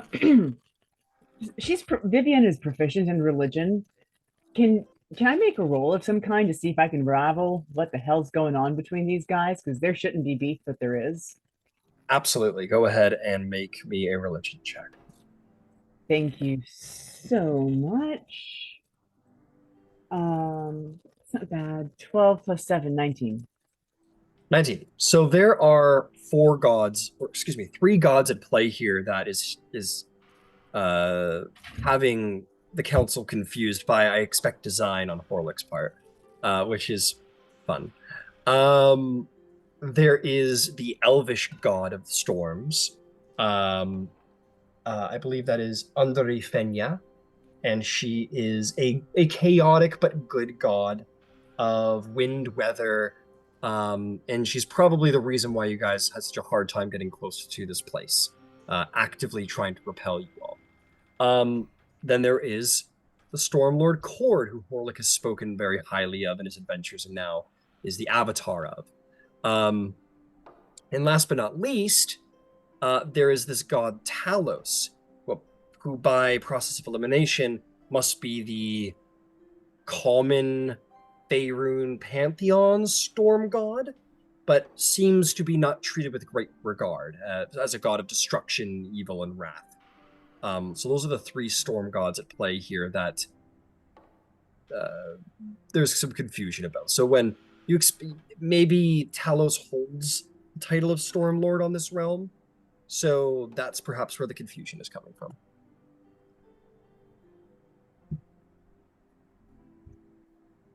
I guess if Viv's gonna just send a quick message to Horlick and say, "Are you keeping your hand close, or do you want me to fill them in? They're confused."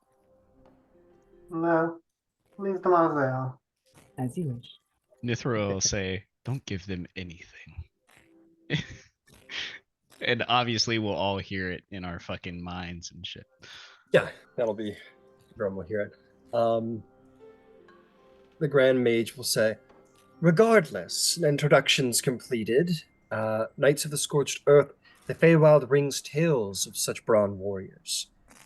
Your matroness, mysterious, but all of your exploits, much more well known.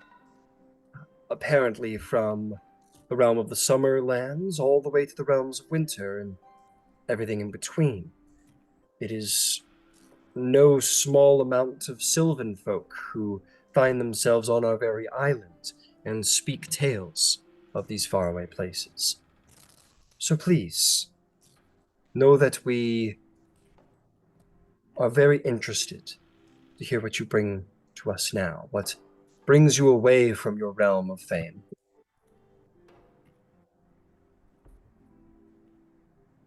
Well, Great Council. We seek aid. You see, the lands of the Feywild are being set upon by a destructive force, a race of beings that would seek to destroy the Feywild for all its beauty and cohesiveness with nature. The beings of which I speak, of which none of you may not be aware, are the Iron Fae. And I'll gauge their reactions to hearing that word. Maybe an insight check.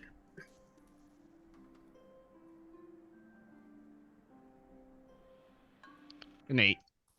An 8. General observation would tell you that there isn't any shock or like, what? It's more like, okay, tell me more, kind of is what you get off of their face. It's a little more apathetic than maybe you were expecting, or perhaps reserved. No, I fully expect them not to give a shit. So I'll continue. The Iron Fae are from a different realm, let's say. And they have made it a personal goal of theirs, being elves made of iron, as some of you may know, the bane of all fey creatures. They have made it their personal goal to wipe the Fey out of the Feywild and set up shop, as it were. Now, my compatriots and I, along with the gathered forces of the Feywild, have been able to repel them from some of our lands, but only for a time. It is only a matter of time until they come back in force. And so, upon our research and upon our brainstorming to find a more effective long-term solution, we uncovered a certain spell that I am certain you all are aware of.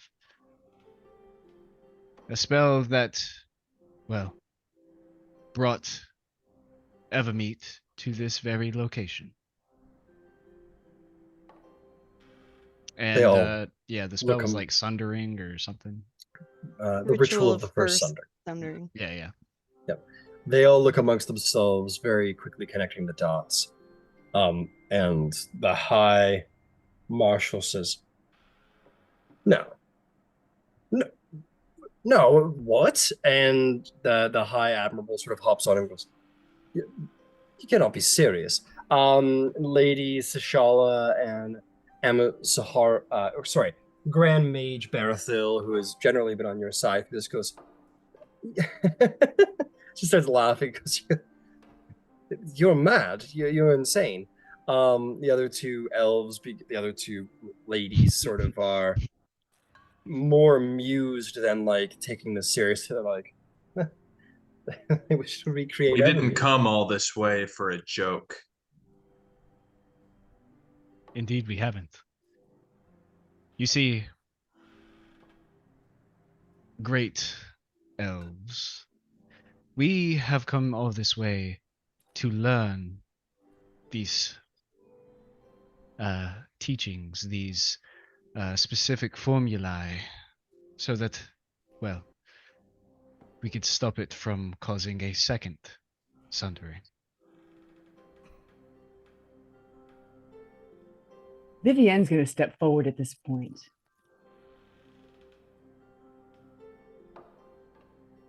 Okay. The Iron Fae exist because of the expansion of the material realm. So the only way to protect the Feywild is to separate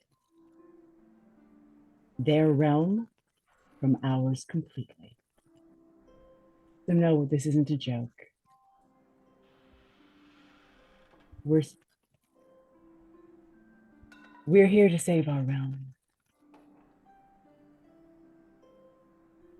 The Grand Mage will say, if you've come this way and you know this ritual, you surely know that the implications of the First Sundering. We know the risks to the casters, and well, I'm personally willing to take it, but we're here to get any information from you to hopefully improve upon the ritual. See, we have the goal of limiting the amount of innocent lives that are spent in this struggle. Whereas we could very well go to war with the Iron Fae for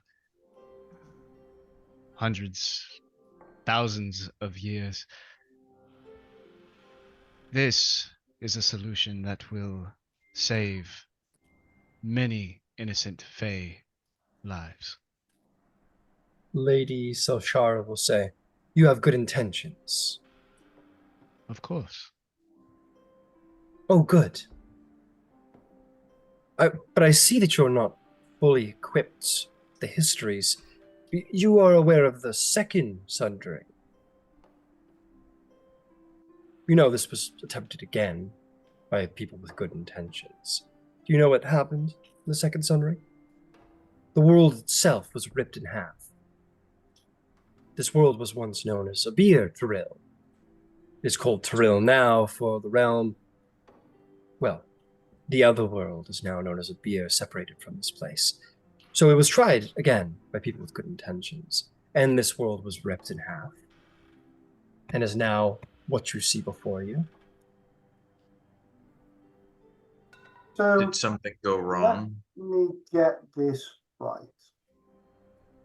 You sit up there with your high elven pride, saying that we are only here because we are great and only allow the elves. Yet your brethren from the Fae, who you say you are akin with, have come for your aid. To rid them of someone and something that is so egregious to them, it will cause genocide.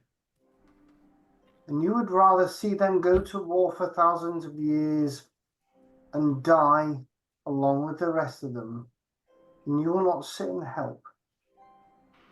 What kind of people are you?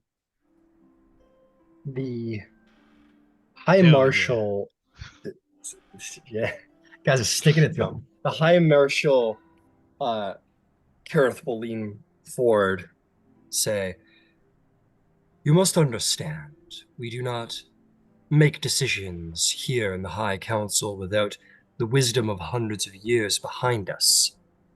We do not scoff at the idea of a third sundering of hands because we do not think it important, but, well, the first sundering killed thousands and thousands of people for the creation of the land you stand above. The second sundering ripped the world in half, and that only happened on the material plane. The Feywild is connected to all material planes. Now, the cataclysmic fallout of the Feywild being ripped apart, security-wise, well, that's my job. With all your 100 years of experience you're talking about, if the Iron Fae get into the Feywild, spread out, and get rid of everything in this Feywild, what would you suggest we do to stop that? Because I have to assume that would impact the material plane as well. He sort of Feywild huffs. used to be. He huffs, and the Grand Mage looks down and says, it is a fair point. And the High Marshal says, Grand Mage, perhaps we might show uniform before our guests. And the Grand Mage says, they speak truth. As much as you are concerned that the tearing apart of the Feywild would influence all material planes, doing nothing would influence it as well. The presence of a being created of iron to encompass the whole Feywild would change the world, certainly Evermeet.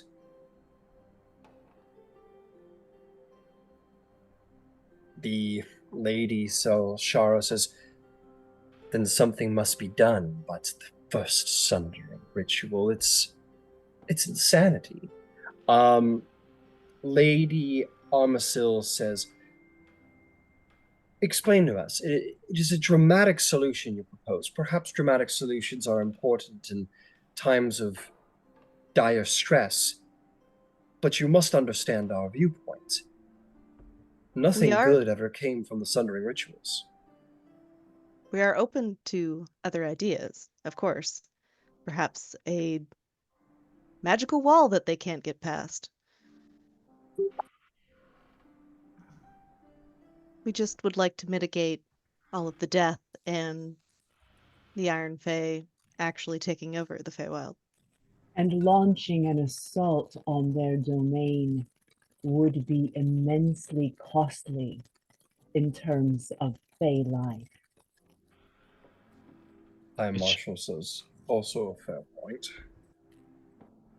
And it should be noted that the technology of which they possess is nothing like what is located here in the material plane, or in the Feywild, or I suspect most other planes besides the Hells.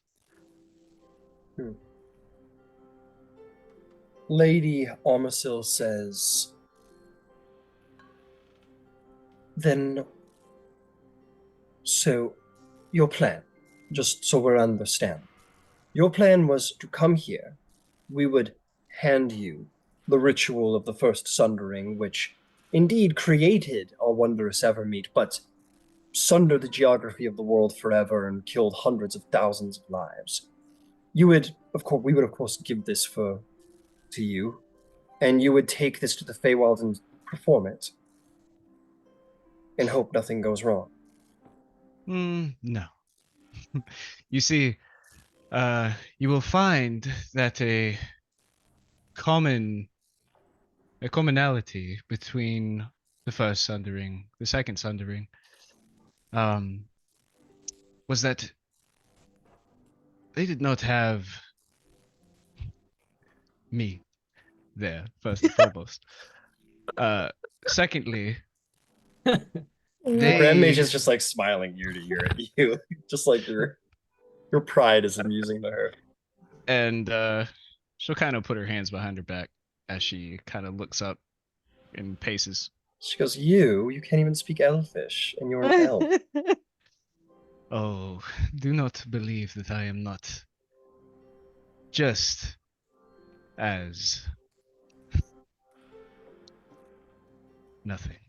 Are you not? Are you even trilingual?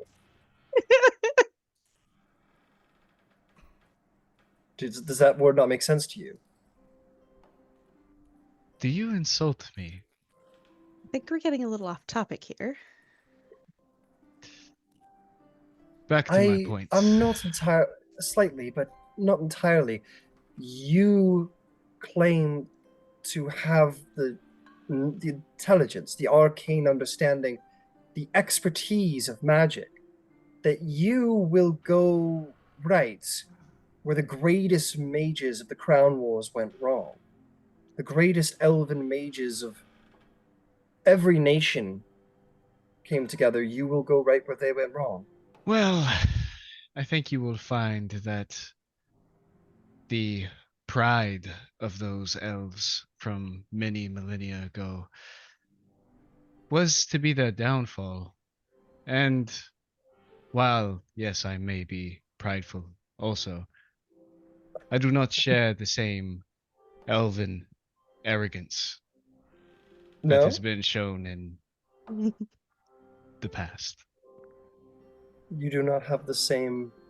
It is our arrogance that has stood in the way of our ability to make I did not say you.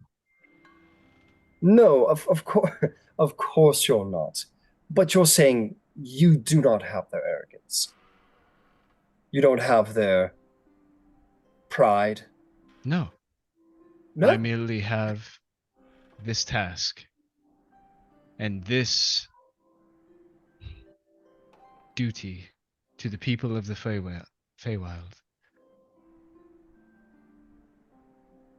And I would assume, some interesting influences that could aid in our deciphering of what went wrong to cause the sunderings. Well, don't hold back. Uh, and she'll kind of look at her like, come on.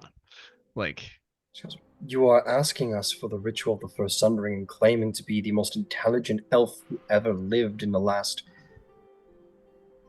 20,000 years? I do not claim to be the most intelligent elf that ever lived. I think you are. You kind of just did. Yeah. Well, you claim that you are, and you are an elf, yes? In your head, you should probably tell them the truth because the person who Um, cast the thing on you at the boat is I going to tell them admit, eventually. I admit, an elf who not only doesn't understand Elvish but wears glasses. I could Wears see it. I could glasses. see that there's a number of basic elven powers that were lost upon your bloodline. Indeed, it was. But But you're the most intelligent of all creatures who have ever lived in the last 20,000 years. You single-handedly will rewrite the First Sundering to equip to your needs. if need be, We I've heard all I also need to hear. The Grand Mage sits back in her chair. we also have a bit more control of the Feywild as a realm Right. itself. We have all of the archfays willing to help us, and also we have the harmonies.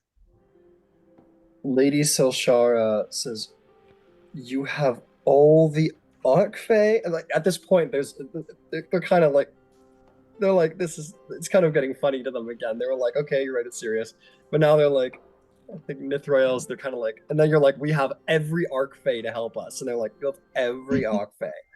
The Grand Mage. Got a paladin around? Do they have a paladin around? Maybe. I mean, if Nothing you're going to pops out at question you. our word. The Grand Mage says, "Well, hell, he's old. You."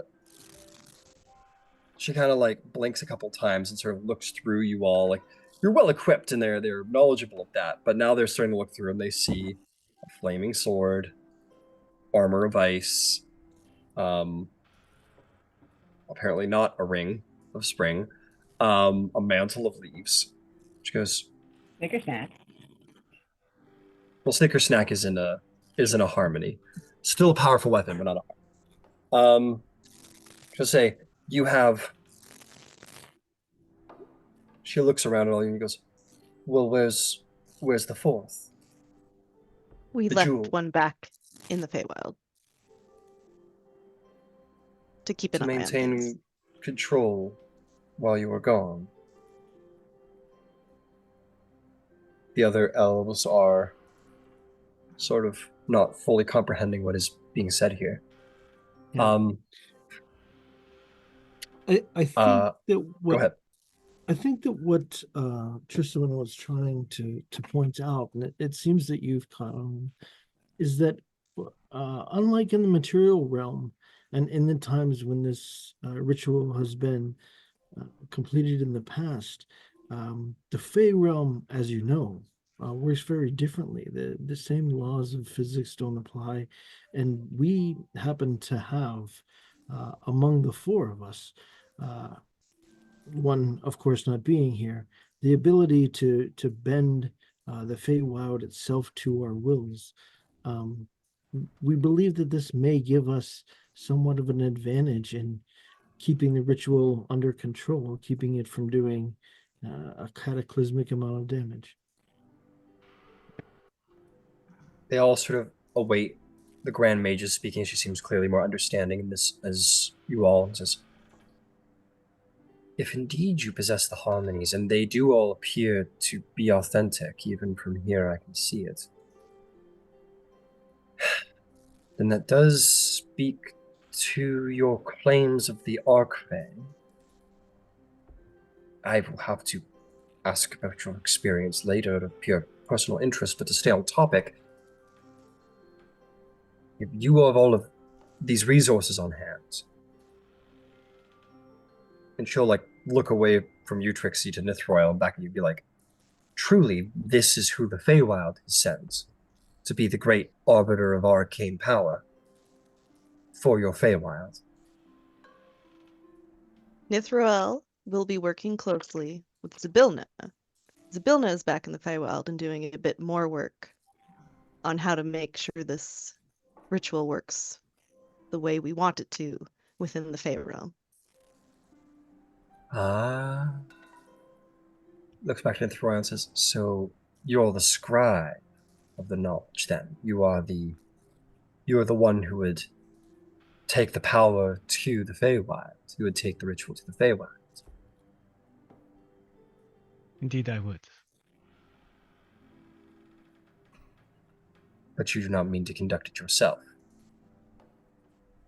It was our understanding that we would need many people to conduct it, Nithroel included. Yes, that's true. I just wanted to hear the response. But never mind.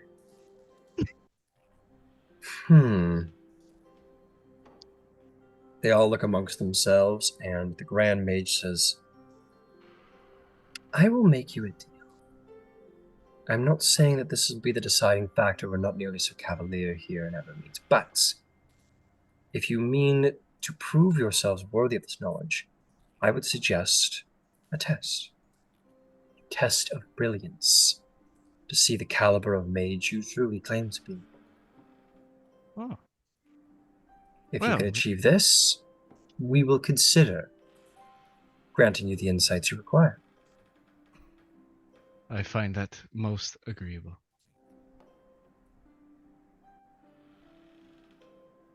Lady Salshara says, if that's the case, then I think it'd be best we convene this council, and we counselors might speak to one another. And in the meantime, accommodations be had here within the palace for our good guests. And in due time, this test may be conducted to see if the great messiah of arcane knowledge we have before us is indeed so very worthy. Oh, you do me great service. Thank you.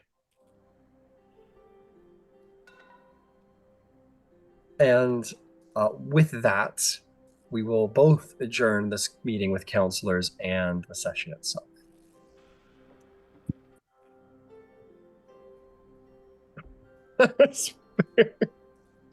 That was hilarious. You're like your elves are so arrogant. You guys. I was like, oh gosh. Vivian is trying so hard to just like be real still in her diplomat space, but like inside she's dying. I too am. One of my great traits is I am incredibly humble. What? Some say I'm the most humble. I am the most humble of all There's the a elves monument to my 20,000 humility. years. What is Direct the that in one marble. thing? What is the one thing that makes your effort this time better than the thousands of years and multiple efforts of the past? Well, me. Oh. You. Well, what is it that makes you better? Well, I don't have the same level of arrogance. I don't have the pride of the KotSE as ancient well. pride and arrogance of those elves. I am inhumanly modest. And then cut to outside where the demigod of the god of justice and duty is on a leash outside. That was very funny. But I will have a great time this week figuring out a interesting arcane challenge for you, Nithroel. I think it'll be Yeah. fun opportunity to flex your wizarding power.